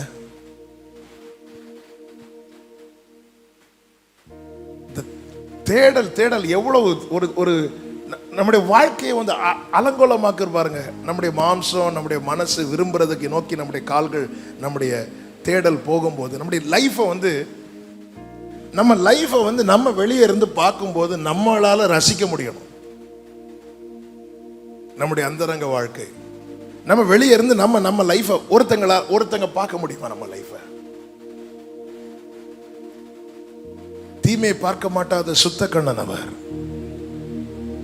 அவருடையவர்கள் என்று தெரிந்தெடுக்கப்பட்டவர்கள் நாம. ஏன் ஆபிரகாமுக்கு பார்த்து போக தெரியாதா? தெரியும். ஆனா ஆபிரகாம் அழைப்புல உறுதியா இருக்கிறான்.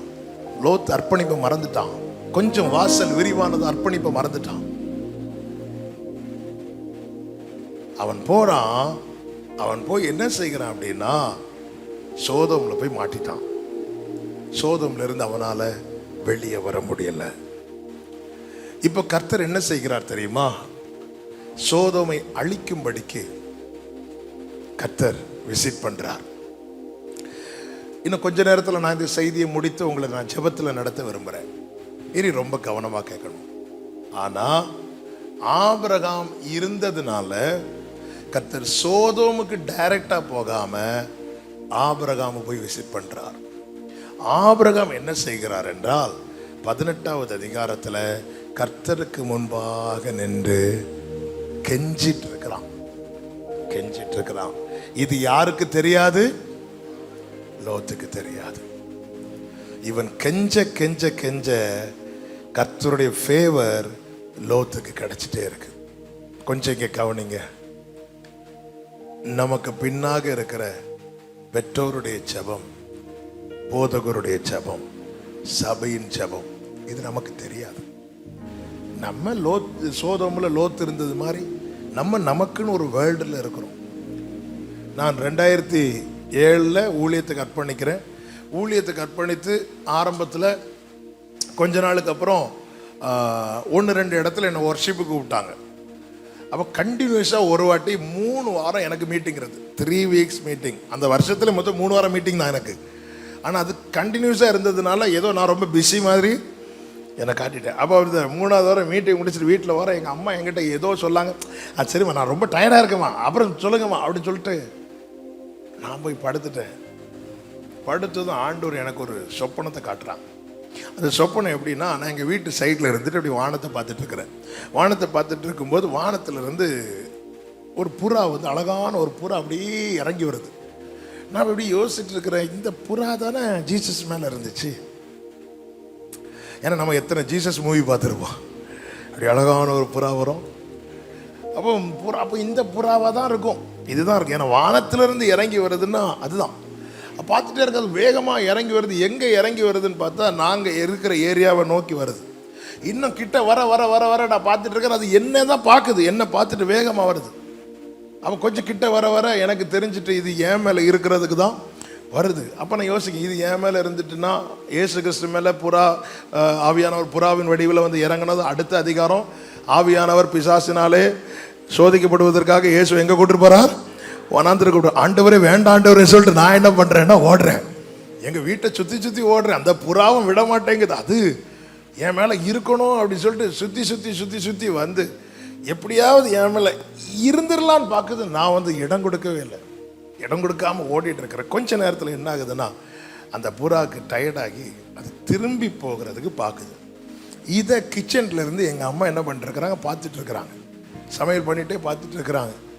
எங்கள் அம்மா இந்த எவ்வளோ ஆசையாக இவன் மேலே இருக்க வருது, இவன் என்னடா நான் இப்படி ஓடிட்டு இருக்கிறானே, இந்த புறா இனி போயிட்டுனா இவன் மேலே இனி வருமானு தெரியலையே அப்படின்னு சொல்லிட்டு எங்கள் அம்மா என்ன பண்ணுறாங்கன்னா, எங்கள் கிச்சன் பேக் சைட் டோரோட வெளியே ஓடி வராங்க. ஓடி வந்து அந்த புறா திரும்பி பறந்து போக அந்த டைம் வரும்போது எங்கள் அம்மா ஓடி போய் அந்த புறாவை பிடிச்சிட்டாங்க. பிடிச்சி என்ன பண்ணாங்க தெரியுமா, 2 சிறகையும் கட் பண்ணிட்டாங்க, கட் பண்ணி போட்டாங்க. எதுக்கு அப்படி தெரியுமா, இவன் நாளைக்கு மனம் மாறுவான், அப்போ இந்த புறா இவன் மேலே தான் வந்து இறங்கணும். இந்த காட்சி ஆண்டவர் காண்பித்ததை நான் விழித்து கொண்டேன். விழித்து கொண்டு அந்த கர்த்தர் பேச ஆரம்பித்தார். உனக்கு தெரியாதுப்பா, உங்கள் அம்மா உங்கள் அப்பா வடித்த கண்ணீரத்துக்கு பின்னாடி நிறைய இருக்கு. நீ எத்தனை முறை வழி விலகி போனாய் தெரியுமா, நீ எத்தனை முறை வழி மாறி போனாய் தெரியுமா. அப்பொழுதெல்லாம் உன் மேல பொறுமையா இருக்கிறதுக்கு ஒரு காரணம் நான் உன்மேல் வைத்த கிருபை, இன்னொரு காரணம் உன் பெற்றோருடைய ஜெபம். உங்களுக்கு தெரியாது சகோதரி, உங்களுக்கு தெரியாது சகோதரா, நான் ஒரு சர்ச்சு பாஸ்டரா இருக்கிறதுனால என்னால் அதை உணர்ந்து சொல்ல முடியும். சில நேரத்தில் ஆண்டவருடைய தட்டி எழுப்புவார். ஒரு நாள் இப்படி தான் ஒரு காட்சியை காட்டி கொடுக்குறாரு. எங்கள் சர்ச்சில் உள்ள ஒரு சிலர் ரொம்ப ஒரு கிரிட்டிக்கலான நிலையில் இருக்கிறாங்க. அவங்களுக்காக ஜெபம் பண்ணணும்னு சொல்லிட்டு காலையில் அப்படி ஒரு விஷயம் கொடுக்குறார், சொப்பனத்தை காண்பிக்கிறார். நான் எழும்பி பார்க்குறேன், நான் இப்போ எனக்கு வர தூக்க நிலைமை அவர்களை விட மோசமாக இருக்கிறேன். ஏன்னா நைட்டு ரொம்ப டயர்டு. அவங்க ஆண்டவரே சோத்திரப்பா காத்துக்கொள்ளுன்னு சொல்லிட்டு நான் திரும்பி படுத்துட்டேன். படுத்ததும் ஆண்டவருக்கு கோவம் வந்துட்டு பாருங்க. கோவம் வந்து என்னாச்சுன்னா, என் காலில் வந்து மசில் ஏறிட்டு, அதுவும் என்ன லைட்டால என் தொடையில் யாக்கோவு தொடை ஆண்டவர் பிடிச்சது மாதிரி ஒரு பிடி பிடிச்சாரு. நான் துடிச்சு சத்தம் போட்டு இயேசுவேன்னு சொல்லிட்டு எழும்பினேன். நான் உனக்குன்னா சத்தம் போட தெரியுதுல்ல, புரிந்து ஜெபம் பண்ண அப்படின்னு. எனக்கு வலி போகவே இல்லை. நான் எனக்கு தெரிஞ்ச வைத்தியெல்லாம் பண்ணி பார்த்தாச்சு, வலி போகவே இல்லை. செவரில் அப்படி சாஞ்சு இருந்துட்டு என் காலை பிடிச்சிட்டு அந்த குறிப்பிட்ட கர்த்தர் காண்பித்த அந்த 2-3 பேருக்காக ஜெபம் பண்ண ஆரம்பிச்சேன். ஜெபம் பண்ணி முடிச்சதும் வலி ரிலீஃப் ஆயிட்டு.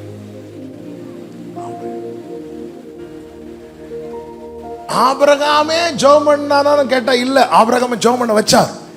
எப்படி ஜெபம் பண்ண வச்சார்? நான் செய்ய போகிறதை ஆபிரகாமுக்கு மறைப்பேனோ. அதனாலதான் நம்ம பெற்றோருக்காக, நம் சபைக்காக டெய்லி ஒரு ஸ்தோத்திரம் பண்ணணும். டெய்லி ஒரு நாள் இப்படிதான் ஒருத்தங்க அவங்க குழந்தைக்கு உடம்பு சரியில்லைன்னு சொல்லிட்டு என்கிட்ட ஜெபம் பண்ண கேட்டாங்க. நான் சரி ஜெபம் பண்ற சொல்லிட்டு வந்துட்டு ரொம்ப டயர்டாகி நான் தூங்கிட்டேன். காலைல 2 மணிக்கு, அப்போ என் குழந்தை பிறந்து 1 வருஷம் கூட ஆகலை, ஒரு 6 மாதம் இருக்கும். காலையில் 2 மணிக்கு என் குழந்தை அழ ஆரம்பிச்சா பாருங்க. 1 மணிக்கு என்னெல்லாமோ செஞ்சு பார்க்குறேன், அவள் அழுகையை நிறுத்தவே மாட்டேங்கிறா. அப்போ நான் ஒய்ஃப்ட்ட நீ பாருன்னு சொல்லிட்டு நான் அப்படி என் வீட்டு வெளியே போய் நைட்டு 3 என்னாண்ட ஒரு பிரச்சனை ஜோம் பண்ணிட்டு இருக்கும்போது, அந்த குழந்தைக்கு வேண்டி ஜோம் பண்ணு அப்படின்னாரு. உடனே அந்த குழந்தைக்காக ஜோம் பண்ணிட்டு இருக்கிற கொஞ்ச நேரத்தில் என் பிள்ளை தூங்க ஆரம்பிச்சிட்டா. ஆமாம், நான் எதுக்கு சொல்கிறேன், இப்படி தாங்க ஒவ்வொரு சபை போதகர்களை கர்த்தர் நடத்துறது. பார்க்கறதுக்கு சாதாரணமாக தான் இருக்கும். இந்த ஆபிரகாம் இப்படி என்ன சொல்லி ஜெபம் பண்றான்? நான் உமக்கு முன்பாய் சாம்பலா இருக்கிறேன், தூளா இருக்கிறேன். எதுக்கு? ஈசாக்குக்காகவே ஜெபம் பண்றாரு ஆபிரகாம். ஈசாக்குக்காக இப்படி ஜெபம் பண்ணவே இல்லையா ஆபிரகாம்?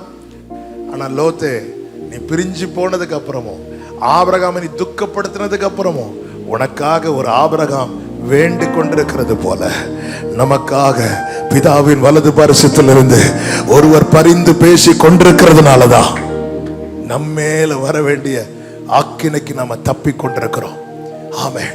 இப்பொழுது கர்த்தர் தம்முடைய தூதர்களை சோதோமுக்கு அனுப்புகிறார். 19:1 வாசியுங்கள்.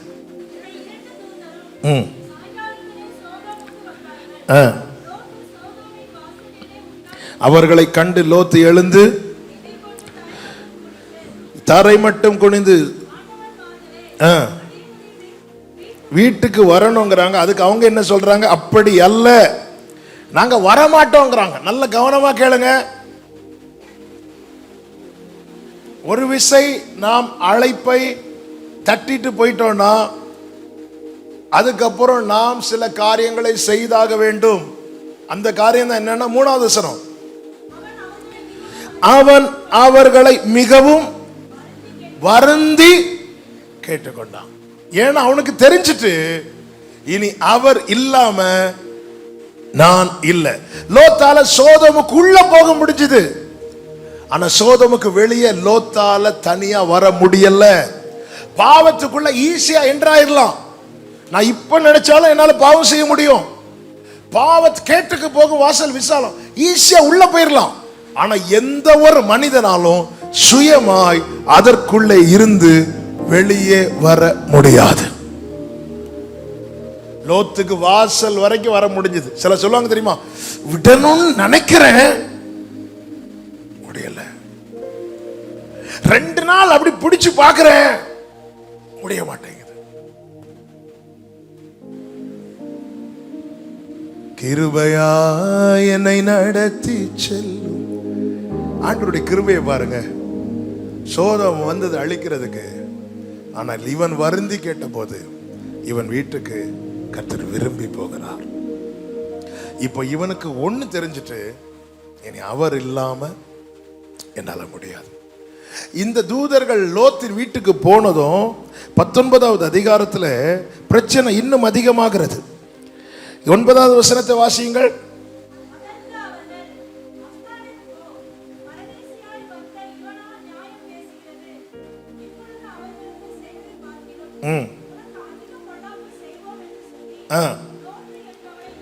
மிகவும் நெருக்கி. நல்ல கவனிங்க. எந்த ஒரு காரியத்திலிருந்து நமக்கு விடுதலை வேணும்னு நினைக்கிறோமோ அங்கதான் பிரச்சனை ஜாஸ்தி ஆகும். சிம்பிளா சொல்லணும்னா, நான் நாளைக்கு காலையில 3 மணிக்கு எழும்பி ஜெபம் பண்ணுவேன்னு ஒரு தீர்மானம் எடுத்து படுத்து பாருங்க. நீங்க எழும்புகிற நேரம் மதியம் 3 மணியாக இருக்கும். எந்த ஒரு ஏன்னா தெய்வீகத்துக்கு அடுத்த காரியத்துல நாம ஒரு தீர்மானத்துக்குள்ள வாரோம்னா சாத்தான் வந்து சும்மா இருக்க மாட்டான். அவனுக்கு தோல்வின்னு தெரிஞ்சும் அவன் கடைசி வரை போராடுவான்.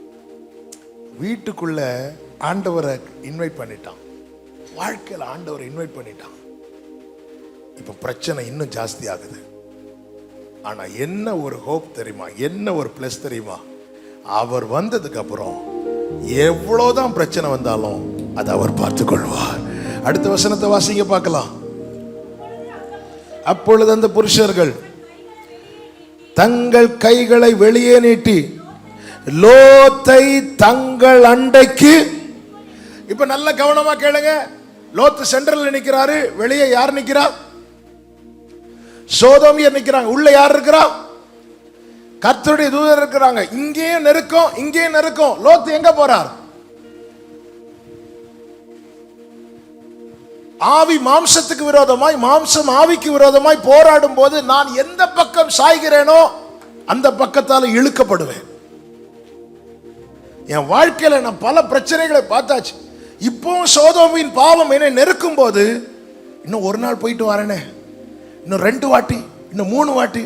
பிரியமானவர்களே, வாய்ப்புகள் கிடைக்கும் தெரியுமா? அதுல எந்த வாய்ப்பு நமக்கு கிடைக்கிற கடைசி வாய்ப்பு நமக்கு தெரியாது. எனவே கிடைக்கிற வாய்ப்புகளை கடைசி வாய்ப்பா யார் பார்க்குறாங்களோ அவங்க தான் வாழ்க்கையில ஜெயிப்பாங்க. அடுத்த நாள் பார்த்துக்கலாம், அடுத்த வாரம் பார்த்துக்கலாம். சில பார்த்துருக்கீங்களா, நியூ இயர் வந்தாலே தீர்மானமா இருக்கும். முதல் தீர்மானம் பொதுவாகவே 90% கிறிஸ்டியன்ஸ் என்ன தீர்மானம் எடுப்பாங்க தெரியுமா?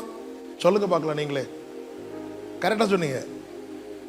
இந்த வருஷம் 1ஆம் தேதியிலேருந்து டிசம்பர் 31க்குள்ள பைபிளை படிச்சு அப்படி தீர்மானம் எடுக்காத எனக்கு தெரிஞ்சு ஒரு கிறிஸ்டியனும் இருக்க மாட்டாங்க. சாயங்காலம் விடியற்காலம் ஆயிட்டு 1ஆம் தேதி பிஸியில் போயிடும், முதல் நாள் அவுட்டு. உடனே நம்மளே சொல்லுவோம் 1ஆம் தேதி லீவு. ஒரு நாள் தாண்டிட்டு அப்படி இப்படி ஒன்னல்ல 1000 தீர்மானங்களை எடுப்போம்.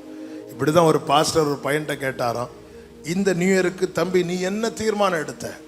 அவன் சொன்னானா, இனிமேல் தீர்மானமே எடுக்கக்கூடாது என்கிற தீர்மானத்தை நான் இந்த 1ஆம் தேதி எடுத்துட்டேன். எவ்வளோ தீர்மானம் எடுக்கிறோம் பிரியமானவர்கள். இன்னைக்கு இந்த செய்தியை சொல்லும் போது சிலரோடு கர்த்தர் தீர்க்கமாய் கேட்கிறார். பாவம் அந்த பக்கம் இழுக்குது, கர்த்தர் இந்த பக்கம் இழுக்கிறார். நீ எந்த பக்கம் சாய போற? நீ எந்த பக்கம் சாய போற? நான் எந்த பக்கம் நிக்கிறேனோ அது என்னை மேற்கொள்ளும். சாத்தான் யூதாசை இழுக்கிறான், இயேசு யூதாசை இழுக்கிறார். சாத்தான் யூதாசுக்குள் புகுந்தான் இருக்கும். ஏன்னா அவன் அந்த பக்கம் சாஞ்சான், விட்டு கொடுக்கவே இல்லை. பேதுரு அவன் கண்ணுக்கு முன்னாடி ஒருத்தன் விட்டு கொடுக்கிறான். எப்படி விட்டு கொடுக்கிறான்? ஆண்டவர் சொல்ற, நான் உன்னை கழுவாவிட்டால் என்னிடத்தில் உனக்கு பங்கே கிடையாது. என்கிட்ட உனக்கு பங்கு இல்லைன்னு என்ன அர்த்தம் தெரியுமா? நீ என் கூட 3.5 வருஷம் இல்லை 300 வருஷம் இருந்தாலும் எனக்கு உனக்கு சம்பந்தமே இருக்காதுன்றார். உடனே பேதுரு சொல்ற, இல்ல ஆண்டவரே, எனக்கு எது இல்லைன்னா பரவாயில்ல, எனக்கு நீங்க வேணும். என் கால்களை மட்டும் இல்ல, என்னை மொத்தமா கழுவுங்க ஆண்டவரே. இதை யார் பார்த்துட்டு இருக்கிறா? யூதாஸ் பார்த்துட்டு இருக்கிற. யூதாஸ் என்ன பண்ணியிருக்கணும்? அந்த இடத்துல அந்த 30 வெள்ளிக்காசை தூக்கி போட்டிருக்கணும். இயேசு இல்லாம ஆலயத்துல நீ என்ன செஞ்சாலும் நோ யூஸ். அதுக்கப்புறம் இவன் போய் ஆலயத்துல தான் என்ன செய்யறான்? தூக்கி போடுறான். No use. இயேசு இல்லாம ஆலயம் கட்டடம் தாங்க. கர்த்தரை கண்டடையத்தக்க சமயத்தில் அவரை அந்த இடத்துல, ஆண்டவரே இப்படி வாங்கிட்டப்ப சாரிப்பான்னு சொல்லிட்டு அவன் இடுப்புல இருக்குது. இன்னும் அந்த 30 வெள்ளிக்காசை வச்சுட்டு தான் இருக்கிறான். ஏன்னா 30 வெள்ளிக்காசை வாங்கிட்டான், இடுப்புல வச்சுட்டு ஒரு காசு கூட அவன் செலவு பண்ண அப்படியே வச்சுட்டு இருக்கிறான். பேதுரு இப்படி அர்ப்பணை. அப்போ இவர்கிட்ட பங்கு இல்லாம போயிருமோ? இந்த ஒரு அற்ப காரியத்துக்காக இவரோடு உள்ள உறவு, இவரோடு உள்ள எல்லாமே எனக்கு நஷ்டமாகுதா? ஆண்டவர் வேண்டாம் ஆண்டவரேன்னு சொல்லிட்டு அந்த இடத்துல அவன் தூக்கி எறிஞ்சிருப்பானா? அவன் லைஃப் வேற. எத்தனை பேர் பாவம் வாசற்படியில் படுத்திருக்கு? பாவம் வாசற்படியில் படுத்திருக்குன்னு என்ன தெரியுமா? நேற்று பாவம் செஞ்சது, இன்னைக்கு மீட்டிங்னால பிரேக், ஆமீன் போட்டு வீட்டுக்கு போனது, திருப்பியும் சினிமா, திருப்பியும் காரியங்கள். ஆண்டவர் நீ நன்மை செய்தால் உனக்கு மேன்மை இல்லையோ, நீ தூக்கி போட்டுரு. வெளியிருந்து சோதோமியர் இழுக்கிறாங்க, உள்ளே இருந்து கர்த்தர் இழுக்கிறார். லோத்து, நீ மட்டும் கர்த்தர் அண்டை சாஞ்சிட்டேனா, உன்னை தொடுகிறவன் என் கண்மணியை தொடுகிறான்.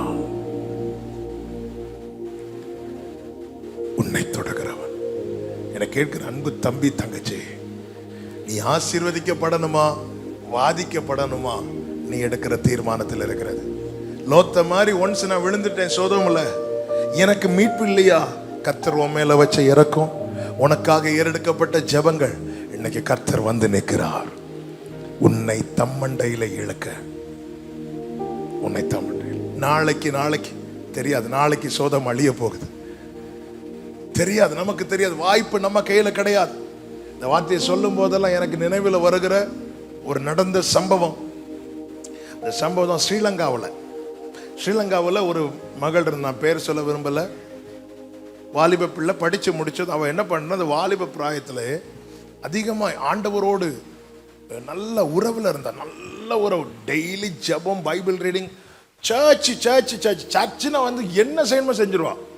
அந்த பாஸ்டர் என்ன பண்ணாங்கன்னா, அவங்க சர்ச்சுக்கு ஒரு பிரான்ச் சர்ச்சில் போய் ஓப்பன் பண்ணி இவள்கிட்ட அந்த கீயை கொடுத்துட்டாங்க, நீ அந்த மீட்டிங் நடத்திடுமான்னு. ஏன்னா அவ்வளவு அவளுக்கு கொடுக்கப்பட்ட கிருபை என்னன்னா, இப்போ சர்ச்சிலேருந்து டூருக்கு போகிறாங்கன்னா ஒரு இடத்துலேருந்து ஒரு 10 கிலோமீட்டர் தள்ளி போகிறதுக்குள்ள அந்த வேன் டிரைவர் பக்கத்தில் போய் உட்காந்து சுவிசேஷன் சொல்லி அந்த டிரைவரை ரட்சிப்புக்குள்ளே நடத்திடுவான். ஒரு ஆள்கிட்ட ஒரு 1/2 hour பேசிட்டான்னா அந்த ஆளை ரட்சிப்புக்குள்ளே நடத்திடுவான். அப்படிப்பட்ட கிருபை அவளுக்கு கொடுக்கப்பட்டது. அதனால பாஸ்டர் என்ன பண்ணிட்டார், ஒரு சர்ச்சு பொறுப்பையே கொடுத்துட்டார்.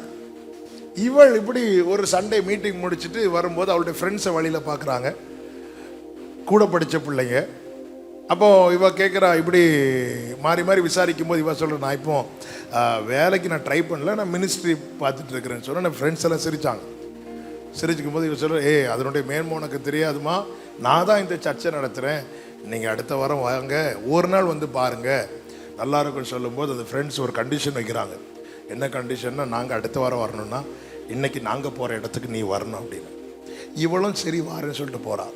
அது வந்து ஒரு மோசமான இடத்துக்கு கூட்டிகிட்டு போயிருக்கிறாங்க. இவளுக்கு ஆரம்பத்தில் புதுசாக, இதெல்லாம் பாவம் இல்லை, நீ சும்மா இரு அப்படின்னா. இவள் சும்மா இருக்கும்போது இவளுக்குள்ள ஒரு எண்ணம் வருது. என்ன எண்ணம் வருதுன்னா, நான் ஏன் இப்போவே ஆண்டவருக்காக ஓடணும்?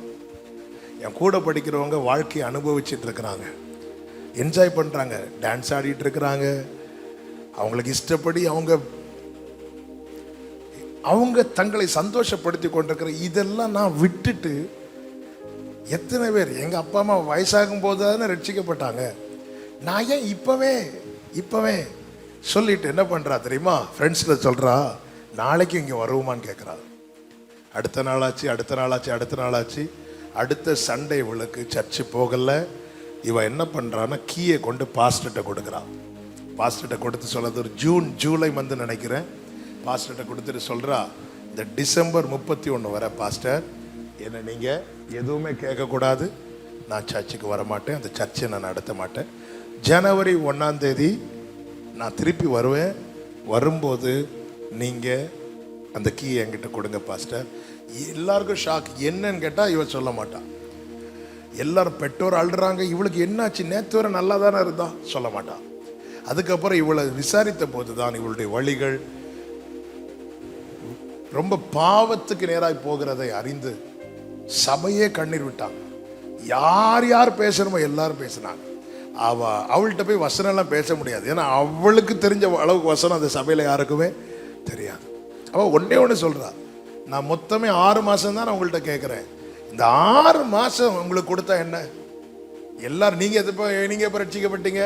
நான் 40 வயசில், நீங்கள் 50 வயசில், இவ்வளோ வருஷம் உங்கள் இஷ்டப்படி வாழ்ந்துருக்கிறீங்கல்ல, நான் இப்போ தான் படித்து முடிச்சிருக்கேன், நான் ஒரு 6 மாதம் என் வாழ்க்கையை அனுபவிக்க கேட்குறேன், உங்களுக்கு கொடுத்தா என்னன்னு சொல்லிட்டு விடாப்பிடியாக நின்றுட்டான்.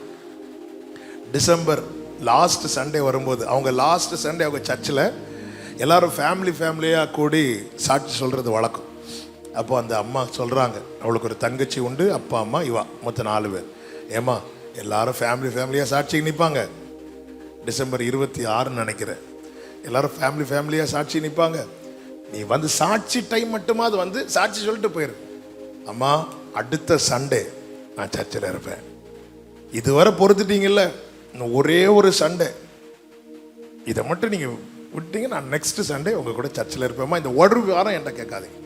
அந்த தாயார், அந்த குடும்பம் அவளை எவ்வளோ கேட்டு பார்த்தாங்க, அவள் முடியாதுன்ட்டா கண்ணீரோடு சர்ச்சுக்கு போகிறாங்க. இவங்க வீடு இருந்தது பீச் வரும். நமக்கு தெரியும் 2004 டிசம்பர் 26 சுனாமி வந்தது. இந்த குடும்பத்தை பீச் பக்கம் இருந்ததுனால இவங்க சர்ச் இருந்தது கொஞ்சம் தள்ளி ஃபர்ஸ்ட் ஃப்ளோரில் இருந்துச்சு. இவங்க அப்பா அம்மா இளைய மக 3 பேரும் சர்ச்சில் இருக்கிறாங்க. அந்த சுனாமியில் அவள் அடித்து கொண்டு செல்லப்பட்டா. இவங்க சர்ச்சில் இருந்ததுனால இவங்க காக்கப்பட்டாங்க. அவளுடைய வாழ்க்கை பரிதாபமாய் முடிந்தது. சபையே அழுதாங்க. ஒரு வாரம் தாண்டி இருந்தா ஒருவேளை அவன் வந்திருப்பா. ஆனா அவளுக்கு கொடுத்த வாய்ப்பு இதுதான் கடைசி வாய்ப்பா இருந்தது. நாம அப்படிதான், நம்ம எல்லாம் வருஷத்தை கணக்கு போடுறோம்ல. எனக்கு 20 வயசு தானே ஆச்சு, எனக்கு 18 தானே ஆச்சு, எனக்கு 15 தானே ஆச்சு, எனக்கு 25 தானே ஆச்சு, இன்னும் எவ்வளோ இருக்கு. வருஷத்தை காலங்கள் நம்ம கையில கிடையாது, கர்த்தருடைய கையில இருக்கிறது. தான் 150 வருடம் வரை வாழ வேண்டும் என்பதற்காக மைக்கேல் ஜாக்சன் என்கிறவன் தன்னை சுத்தி டாக்டர்ஸை வச்சிருந்தான். தன்னுடைய சரீரத்தை மானிட்டர் பண்ணிட்டே இருக்கணும். அவன் மனசுல ஆசை என்ன தெரியுமா? 150 வயசு வரை வாழணும். ஆனா ரொம்ப சொற்ப ஆயுசுல பரிதாபமா இறந்தான். பரிதாபமா இறந்தான். எதுவுமே நம்ம கையில கிடையாது தம்பி தங்கச்சி. வாய்ப்பு வரும் நமக்கே, திரும்பி பார்த்தா எத்தனை. ஆனா இது கடைசி வாய்ப்பா இல்லையா நமக்கு தெரியாதுல்லவா. இன்னைக்கு ஒரு வாய்ப்பு கிடைக்குது. நீ நினைக்கலாம் அடுத்த யூத் மீட்டிங். நான் இதை பயமுறுத்துவதற்காக சொல்லவில்லை, இது நான் கண்ணால பார்த்ததுனால சொல்றேன். எங்க காலேஜில், நான் காலேஜ் படிக்கும்போது, நான் காலேஜ் படிச்சு முடிச்சுட்டேன். எங்க காலேஜில் ஒரு ப்ரேயர் செல் உண்டு. வருஷம் இயர்லி ஒன்ஸ் வந்து ஒரு ப்ரேயர் செல் டே உண்டு. அந்த ப்ரேயர் செல் டேயில் வந்து ஒரு சீஃப் கெஸ்ட் வருவாங்க, சர்மன் கொடுப்பாங்க. அது ஒரு மீட்டிங்காக வைப்போம். அப்போ அதில் மற்ற ஃப்ரெண்ட்ஸ் எல்லாம் கூட்டிகிட்டு வருவோம். என் காலேஜில் அப்படி ஒரு ப்ரேயர் செல் டே நடக்குது. நான் வந்து ஒர்ஷிப் எடுத்துகிட்டு நான் சைடில் உட்காந்துருக்கிறேன். அப்போ ஒரு ப்ரீச் பண்ணுறாரு. ப்ரீச் பண்ணும்போது ஒரு தம்பி எழும்பி தேவையில்லாமல் கொஸ்டின் கேட்டுகிட்டே இருந்தான். அப்போ இவர் பேசிகிட்டு இருக்கிறாரு. இவர் அதுக்கு பதில் சாந்தமாக சொல்லிட்டு இருக்க. இவன் இப்படி கேட்க கேட்க ஃப்ரெண்ட்ஸுக்கு பயங்கர உற்சாக. இந்த உசுப்பேத்தி விடுறதுக்குன்னு 4 பேர் இருப்பாங்க தெரியுமா. அப்படி கேட்டு கேட்டு கேட்டு கேட்டு பேசும்போது, தம்பி இன்னைக்கு நீ ஆண்டவருக்கு அர்ப்பணிச்சா உன் லைஃப் நல்லா இருக்கும்பா அப்படி சொல்லும்போது அவன் சொல்கிறான், நீங்கள் அடுத்த வருஷம் மீட்டிங்கு நான் உங்களே கூப்பிட சொல்கிறேன் அப்படிங்கிறான். உடனே எல்லாரும் பயங்கர கிளாப் பண்ணுறாங்க. நக்கல். அவருக்கு ரொம்ப வேதனை ஆகிட்டு, அடுத்த வருஷம் வாங்க, அடுத்த வருஷம் நான் இருந்தால் அர்ப்பணிப்பேன் அப்படின்னா. நான் அந்த சைடில் வெளியே இருந்து இப்படி பார்த்துட்டே இருக்கிறேன். எனக்கு அந்த பையனை தெரியாது. பார்த்துட்டு இருக்கிறேன். மீட்டிங் முடித்து 1 மாதம் ஆச்சு. எனக்கு காலேஜ்லேருந்து ஒரு ஃபோன் வருது. எங்கள் மேடம் ஃபோன் பண்ணுறாங்க, பேப்பர் எடுத்து பாருங்கள் அப்படின்னு. பேப்பர் எடுத்து பார்க்குறேன். அதில் ஒரு பையன் ஆக்சிடெண்ட்டில் மரணம்னு இருக்குது. பேப்பர் எடுத்து பார்க்குறேன். இது யார் தெரியுமான்னு கேட்டாங்க. எனக்கு தெரில. இந்த ப்ரேயர் செல் அன்னைக்கு ஒருத்தர் எழுப்பி கொஸ்டின் பண்ணிகிட்டு இருந்தான் தெரியுமா. அவரை காயப்படுத்தி பேசிகிட்டு இருந்தான் தெரியுமா. கடைசியில் சொன்னானே அடுத்த வருஷம் நான் அர்ப்பணிக்கிறேன்னு அந்த பையன் அப்படின்னா என் நெஞ்செல்லாம் உடஞ்சிட்டு. கூடி போனால் 20 வயசு இருக்கும். ஆமே, ஒரு வாய்ப்பு என்பது எத்தனையோ பேருக்கு கிடைக்காதது என்பதை மறந்துடக்கூடாது. எத்தனையோ பேருக்கு கிடைக்காதது. சோதோம்ல லோத்துக்கு மட்டும் இந்த வாய்ப்பு கிடைக்குது. இந்த அழைப்பு என்பது எத்தனையோ பேருக்கு கொடுக்கப்பட்டது. ஆனா வாய்ப்பு உனக்கும் தேவன் தந்திருக்கிறார். எதுக்கு தெரியுமா? எவ்வளவு காலம் தான் நீ சோதோம்ல இருந்து வாதிக்கப்பட போகிற? உன் வாழ்க்கையில் ஒரு வெளிச்சத்தை தேவன் கட்டளையிட விரும்புகிறார். இவன் ஒண்ணு செஞ்சான். இந்த பக்கம் பாவம் இழுக்குது, இந்த பக்கம் பரிசுத்தம் இழுக்குது. இவன் இந்த சைடு சாஞ்சிட்டான். கர்த்தர் தம் மண்டையில் இழுத்தார். இழுத்துட்டு என்ன சொல்லுகிறார் தெரியுமா? துரிதப்படுத்துகிறார். அடுத்த வசனத்தை வாசிங்கள். 15வது வசனத்தை வாசிங்க. பட்டணத்துக்கு வரும் தண்டனையில் நீ அழியாதபடி எழுந்து இங்கே இருக்கிற உன் 2 குமாரத்திகளையும் அழைத்து கொண்டு போ என்று சொல்லி அவன் நல்ல கவனி. அவனை துரிதப்படுத்துறாங்க. அடுத்த வசனம், அவனை துரிதப்படுத்துறாங்க. அவன் என்ன பண்ணிட்டு இருக்கிறான்? ஏன் தாமதித்து கொண்டிருக்கிறான்? அவனால தனியா சோதோமை விட்டு வெளியே போக முடியாது. இன்னையில இருந்து இந்த பாவத்தை செய்யாதேன்னா அப்படி சொன்னா நம்ம செய்ய மாட்டேன்னு தான் சொல்லுவோம். எத்தனை மாட்டேன்னு சொல்லியிருப்போம். அவனுக்கு ஆசை இருக்கு, இந்த சோதமை விட்டு வெளியே போகணும்னு ஆசை இருக்கு, ஆனா முடியல. இந்த பவுல் சொல்றார், நான் விரும்புறதை செய்யாம நான் விரும்பாதது எனக்கு ஆசை இருக்கு. பரிசுத்தமா வாழணும், நல்லா இருக்கணும், கர்த்தருக்காக நிக்கணும்னு ஆசை இருக்கு, ஆனா முடிய மாட்டேங்குது. லோத் அப்படியே தான் நிக்கிறான். வேதம் சொல்லுகிறது அடுத்த வார்த்தை, கர்த்தர் அவன் மேல் வைத்த இரக்கத்தினாலே அந்த புருஷர் அவன் கையையும் அவன் மனைவியின் கையையும் அவன் 2 குமாரத்திகளின் கையையும் பிடித்து அவனை பட்டணத்திற்கு வெளியே கொண்டு போய் விட்டார்கள். கைகளை உயர்த்தி ஆமென் சொல்லுங்க பார்க்கலாம். 23வது வசனத்தை வாசிங்க. லோத்து சோவாருக்கு வரும்போது பூமியின் மேல் சூரியன் உதித்தது. இந்த பகல் வேளையில என்னை கேட்டு கொண்டிருக்கிற எல்லாருக்கும் சேர்த்து சொல்றேன், வெளியே வரணும்னு ஆசை இருக்கு, வெளியே வர முடியல. வெளியே வர்றதுக்கு ஒரே மார்க்கம் தான் இருக்கிறது. என்ன? குமாரன் உங்களை விடுதலையாக்கினா மெய்யாகவே விடுதலை ஆனீர்கள். இந்த பகல் வேளையில தம்பி தங்கச்சி, நான் உனக்கு அச்சவம் பண்ண விரும்புறேன். எனக்கு ஆசை இருக்கு, நான் இப்படி ஒரு சோதமில மாட்டி இருக்கிறேன், என்னை வெளியே கொண்டு வர்றதுக்கு மார்க்கம் இல்லையா? மார்க்கம் இருக்குப்பா. என்ன தெரியுமா? உன் கையை அவர்கிட்ட கொடு. அவர் கையை பிடித்து இழுத்து வெளியே கொண்டு விட்டார். என் வாழ்க்கையில இதெல்லாம் விடவே முடியாதுன்னு நினைச்ச காரியங்கள் இருந்தது. செஞ்சது ஒன்னே ஒண்ணுதான், தந்துட்டேன். இப்ப உங்களுக்கு தெரியும்பா, நானாகவே அப்படி பிடிச்சு வெளியே எடுத்து கொண்டு வந்துட்டான். அவர் கொண்டு வருவாருங்க. நான் ருசிச்சதுனால சொல்றேன், ஆனா நான் கொடுக்கணும். நான் என் கையை எப்படி மடக்கி வச்சிட்டு இருந்தேன்னா, அவர் என் கை அதுக்கு தாங்க வந்து இருக்கிறார். அதுக்கு தாங்க அவர் இறங்கி வந்தார். இழந்து போனதை தேடவும் ரட்சிக்கவும் தேடுறார். தேடி லோத் எங்க இருக்கான்னு பார்த்தாச்சு. தேட மட்டும் வரல, ரட்சிக்கவும் வந்தார். பயங்கரமான குழியிலும் உளையான சேற்றிலும் இருந்து தூக்கி எடுத்து கண்மலை மேல நிறுத்தி உன்னை தூக்கி எடுக்க வந்திருக்கிறார். நீ ஒன்னே ஒண்ணு செய்யணும், ஒத்துக்கணும். என்ன ஒத்துக்கணும் தெரியுமா? ஆண்டவர், நான் இப்படி ஒரு பாவத்தில் இருக்கிறேன், இப்படி ஒரு அடிமைத்தனத்தில் இருக்கிறேன், என்னால வெளியே வர முடியல, எனக்கு கிருபையாய் மீட்டுக் கொள்ள மாட்டேன். நீ உண்மையாய் அர்ப்பணிப்பீங்கன்னா இந்த பகல் வேளையில உங்களுக்கான தீர்க்க தரிசனம் என்ன தெரியுமா?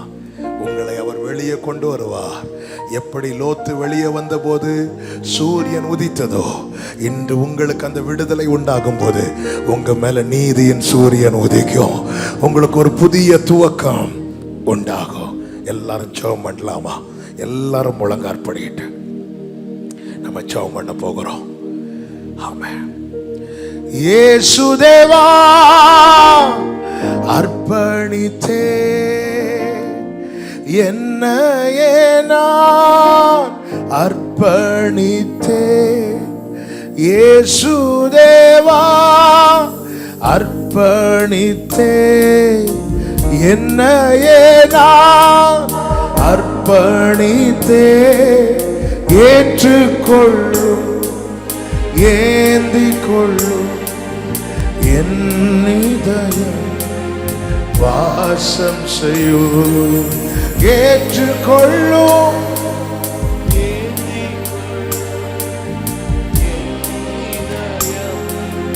அர்ப்பணிப்போடு பலிபீடத்தில் என்னை அரணே படைக்கின்றேனே. இந்த வேளை அடியேனை திருசித்தம் போல ஆண்டு நடத்திடுமே. பலிபீடத்தில் என்னை பரணே படைக்கின்றேனே. ஆமென். அடியேனை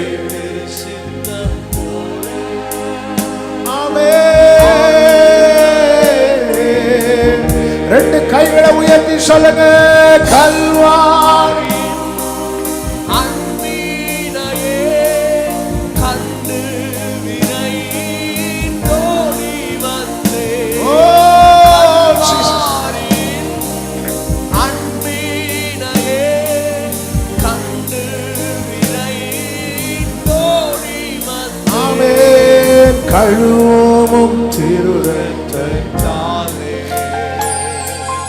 கரை நீங்க இருதயத்தை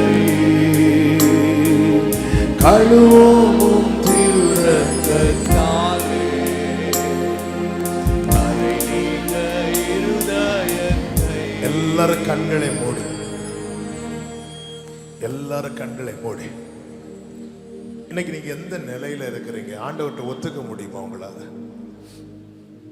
ஆண்டவரே, அர்ப்பணிப்பை மறந்து, அழைப்பை மறந்து, எப்படி லோத்து சோதோம்ல இருந்தானோ அப்படி ஒரு கட்டில் இருக்கிறேன்ப்பா. நான் விடணும்னு நினைக்கிறேன், நான் இதுல இருந்து வெளியே வரணும்னு நினைக்கிறேன், என்னால முடியல ஆண்டவரே. அன்னைக்கு லோத்துக்கு ஒரு விடுதலை கொடுத்தது போல, லோத்து கையை பிடிச்சு வெளியே கொண்டு வந்தது போல ஒரு விடுதலைக்காக நான் ஏங்குறேன்ப்பா. ஒரு விடுதலைக்காக நான் ஏங்குறேன் ஆண்டவரே. என்னை தயவாய் இதுல இருந்து என்னை வெளியே கொண்டு வாங்கப்பா. அப்படி கேட்கிறவங்க மட்டும் வெட்கப்படாம உங்க வலது கரத்தை உயர்த்துங்க. அப்படி கேட்கிறவங்க மட்டும் வெட்கப்படாம உங்க வலது கரத்தை உயர்த்துங்க. ஆமா, யாரையும் பார்க்காதீங்க. உங்க இடது கரத்தை இருதயத்தில் வைத்து இப்ப நீங்க ஆண்டவர்கிட்ட பேசுங்க. எந்த காரியத்துல இருந்து வெளியே கொண்டு வரணும் ஆண்டவர்கிட்ட நீங்க சொல்லுங்க. ஆண்டவர்கிட்ட, வேற யார்கிட்டயும் இல்லை. நீங்க ஆண்டவர்கிட்ட பேசுங்க, ஆண்டவர்கிட்ட பேசுங்க, ஆண்டவர்கிட்ட பேசுங்க. ஹல்லேலூயா. ஆண்டவர்கிட்ட பேசுங்க. நீங்க பேசுங்க எந்த காரியத்துல இருந்து. ஆமா தம்பி, மொபைல்ல நீ அடிக்டா இருக்கிறியா? வெளியே வரணும்னு ஆசைப்படுற, முடியலையா? ஆண்டவர்கிட்ட கேளு. பாவத்துல உன்னுடைய அந்தரங்க வாழ்க்கை அருவருப்பா இருக்குதா? அதுல இருந்து ஒரு விடுதலை தாங்க ஆண்டவர்கிட்ட கேளு. ஆண்டவர்கிட்ட கேளு. தங்கச்சி நீ கேளு, தம்பி நீ கேளு, உண்மையா கேளு. அன்னைக்கு லோத்து கையை பிடித்து வெளியே எடுத்து விட்டது போல கர்த்தர் இன்னைக்கு உன் கையை பிடிச்சு வெளியே கொண்டு வர விரும்புகிறான் இயேசுவின் நாமத்துல. அந்த காரியத்தை நீ பேச, ஆண்டவர்கிட்ட பேசணும். எப்படி லோத்து என் வீட்டுக்கு வாங்க, வந்து பாருங்க, வாங்க வாங்க வருந்தி கேட்கிறான். ஏசப்பா ஏசப்பா, ஏதோ சும்மா இல்ல, நீ சும்மா இப்ப கேட்க கூடாது, வருந்தி கேட்கணும். ஆண்டவர் நீ வருந்தி கேட்டா, நீ வருந்தி கேட்கிறன்னா உனக்கு உண்மையில அவர் தேவைன்னு அர்த்தம். நம்ம தாகம் இருக்குன்னா நம்ம தண்ணி கேட்கிற டோனே மாறும் தெரியுமா? நமக்கு கண்டிப்பா தண்ணி தேவைன்னா நம்ம கேட்கிற மெத்தடே மாறும். ஆமே, உண்மையிலே உனக்கு இயேசு தேவை. எனக்கு இதுல இருந்து நான் விடுதலை உள்ள ஒரு வாழ்க்கை வாழ எனக்கு இயேசு தேவைன்னா நீ இருதயத்திலிருந்து கேட்ப, ஆண்டவர்கிட்ட வருந்தி கேட்ப. விட மாட்டேன் ஆண்டவரே. ஆண்டவரே, என்னை விட்டு போயிடாதீங்க, என்னை விட்டு போயிடாதீங்க ஆண்டவரே. இந்த நாள்ல எனக்கு விடுதலை கிடைக்கலன்னு எந்த நாள் கிடைக்கும் ஆண்டவரே, இயேசுவின் நாமத்திலே. ஹல்லேலூயா. உண்மையாய் நீ கேளு தம்பி, உண்மையாய் நீ கேளு தங்கச்சி. குமாரன் உங்களை விடுதலையாக்கினார், நீங்கள் மெய்யாகவே மெய்யாகவே விடுதலை ஆனீர்கள். Thank you Jesus, thank you Jesus. ஆமே ஆமே. எனக்கு இந்த சோதோமிலிருந்து நான் வெளியே வர விரும்புகிறேன். ஆமே, நான் என்னை ஒப்பு கொடுக்கிறேன். கர்த்தர் என்னை பிடித்து இழுத்து வெளியே கொண்டு வர என்னை ஒப்பு கொடுக்கிறேன்னு சொல்லி செபிக்கிறவங்க மட்டும் இருக்கிற இடத்துல அப்படி எழுந்து நில்லுங்க பார்க்கலாம். அப்படி செபிக்கிறவங்களுக்காக நான் இந்த நேரத்தில் செபித்து முடிக்க விரும்புகிறேன். அவன் எனக்கு உண்மையில ஒரு விடுதலை வேணும், எனக்கு உண்மையிலே ஒரு விடுதலை வேணும். அப்படி சொல்றவங்க மாத்திரம், அப்படி சொல்றவங்க மாத்திரம் எழுந்து நின்று எஸ் எஸ் ஹல்லேலூயா. நீங்க அப்படி கொஞ்சம் முன்னாடி வரீங்களா? கொஞ்சம் வெட்கப்படாம சகோதரிங்க தம்பிங்க கொஞ்சம் அப்படி முன்னாடி வந்தீங்கன்னா நான் உங்களுக்காக செபிக்க விரும்புகிறேன். கொஞ்சம் அப்படி வேகமா வாங்க தம்பிங்க, நீங்க கொஞ்சம் அப்படி தள்ளி போங்க. ஆமே, ஒரு 5 மினிட்ஸ் ஆமே, நான் உங்களுக்காக செபிக்க விரும்புகிறேன். கொஞ்சம் வேகமா வாங்க, வேகமா சகோதரிகள் இந்த பக்கம் வாங்க. ஆமே, தம்பிங்கள் இந்த பக்கம் வாங்க. சின்ன பிள்ளைங்க அப்படி எழும்பி கொஞ்சம் அப்படி பின்னாடி போங்கப்பா. எல்லாம் அப்படி எழும்பி பின்னாடி போங்க. இப்படி பின்னாடி போயிருங்க, பின்னாடி போங்க, பின்னாடி போங்க. அர்ப்பணிக்கிறவங்க மட்டும் தம்பி வாமா, இதுல வா, இங்க வாங்க. ஆமே, ஒரு 5 மினிட்ஸ் நீங்க யாரையும் பார்க்க வேண்டாம். ஆமே ஆமே. நீங்க கண்களை மூடி, நான் உங்க மேல கையெல்லாம் வைக்க போறது கிடையாது. நீங்க அர்ப்பணிப்பின் அடையாளமாக உங்களை நான் முன்பாக வர சொல்லி இருக்கிறேன். மற்றவங்களை கொஞ்சம் அப்படி பின்னாடி போயிருங்க, இவங்களுக்கு இடம் கொடுங்க. அவன் கொஞ்சம் எழும்பி அப்படி பின்னாடி போயிருங்க, இவங்களுக்கு இடம் கொடுங்க. ஆமே, உண்மை அர்ப்பணிக்கிறவங்க மட்டும் இங்க நில்லுங்க, மற்றவங்க அப்படி பின்னாடி போயிருங்க தயவாக. ஆமே ஆமே ஆமே. கொஞ்சம் கூட ஃப்ரெண்ட்ல வாங்க தம்பி.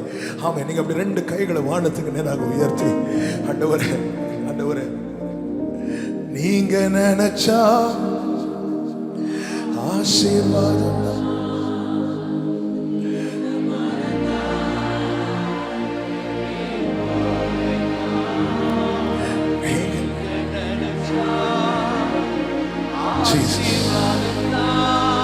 Jesus. இருதயத்தில் தேவகுமாரா தேவகுமாரா ஆண்டவரே ஆண்டவரே சாரிப்பா சாரிப்பா நீங்க நினைச்சா நீங்க எனக்கே என்ன பிடிக்க மாட்டேங்குதுப்பா என் வாழ்க்கையை நினைச்சு எனக்கே என்ன பிடிக்க மாட்டேங்குதுப்பா என்னை விட்டுறாதீங்கப்பா என்னை விட்டுறாதீங்க ஆண்டவரே என்னை விட்டுறாதீங்க ஆண்டவரே என்னை விட்டுறாதீங்க ஆண்டவரே என்னை விட்டுறாதீங்க ஆண்டவரே என்னால முடியல ஆண்டவரே என்னால முடியல ஆண்டவரே நான் ரொம்ப முயற்சி பண்ணி என்னால முடியல உங்களால முடியும் நம்பி வந்திருக்கிறேன்ப்பா உங்களால முடியும் நம்பி வந்திருக்கிற ஆண்டவரே ஓ உடைந்த பாத்திரம்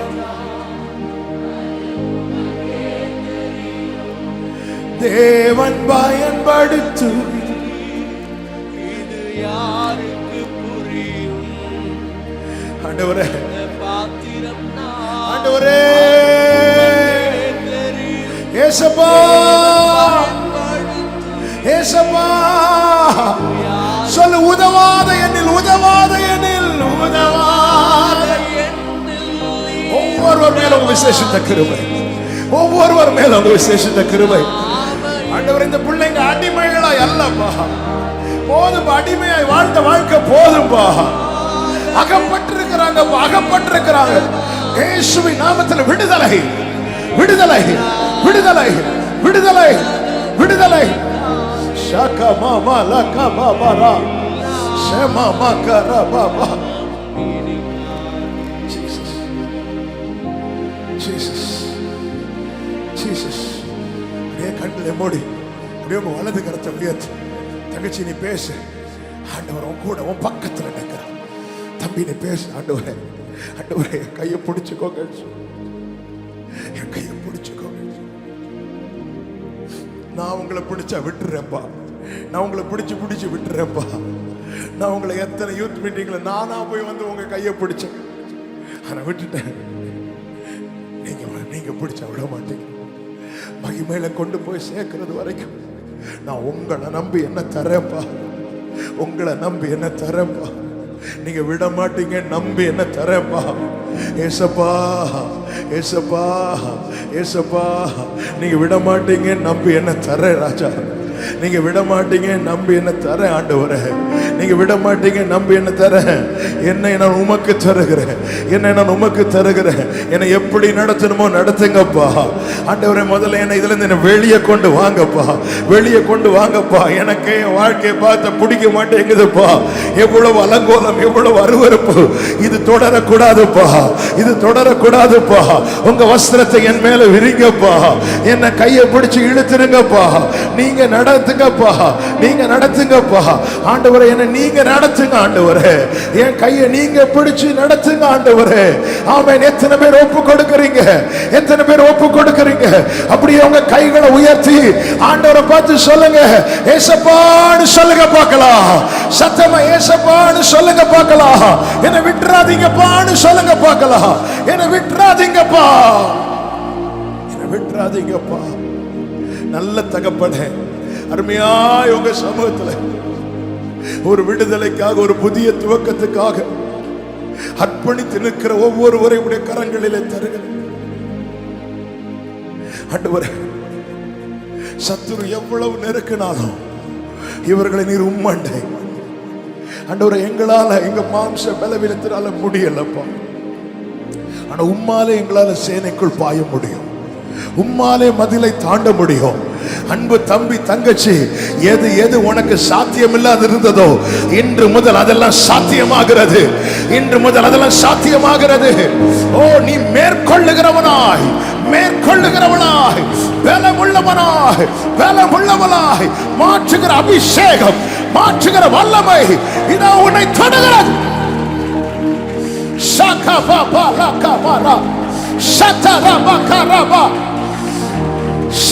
நீ தோற்க பிறந்தவள் அல்ல, நீ தோற்க பிறந்தவன் அல்ல, நீ ஜெயிக்கிறவள், நீ ஜெயிக்கிறவள், நீ கனித்தரும் செடி, நீ கனித்தரும் செடி.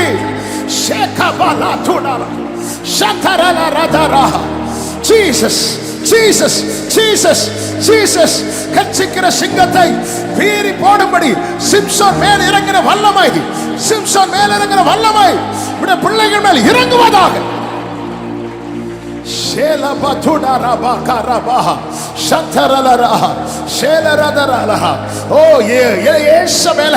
தள்ளி போடத்தக்க அபிஷேகத்தின் வல்லமை யெகோவின் மேலே இருந்தது போல ஆண்டவரை நெருங்கி நிற்கிற பாவத்தை தள்ளிவிட்டு ஓடுகிற கிருபைகள் உடைய பிள்ளைகளுக்கு கொடுக்கப்படுவதாக. இயேசுவின் நாமத்திலே, இயேசுவின் நாமத்திலே முத்திரையிட்டு காத்துக்கொள்ளும், முத்திரையிட்டு காத்துக்கொள்ளும், முத்திரையிட்டு காத்துக்கொள்ளும், முத்திரையிட்டு காத்துக்கொள்ளும். ஆமென் ஆமென். ஆண்டவர் ஒவ்வொருவரை நீர் ஆண்டவர் முத்திரையிடுகிறதற்காய் ஸ்தோத்திரம், முத்திரையிடுகிறதற்காய் ஸ்தோத்திரம், புதிய அடையாளத்தை கொடுத்ததற்காய் ஸ்தோத்திரம்.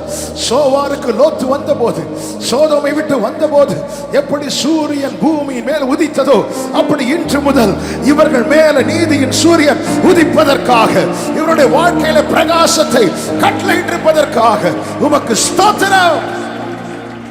கிருபைக்குள்ள பொதிந்து மறைத்து உடைய பிள்ளைகளை ஆசீர்வதித்து காத்துக்கொள்ளும் இயேசுவின் நாமத்தில் பிதாவே, ஆமென் ஆமென்.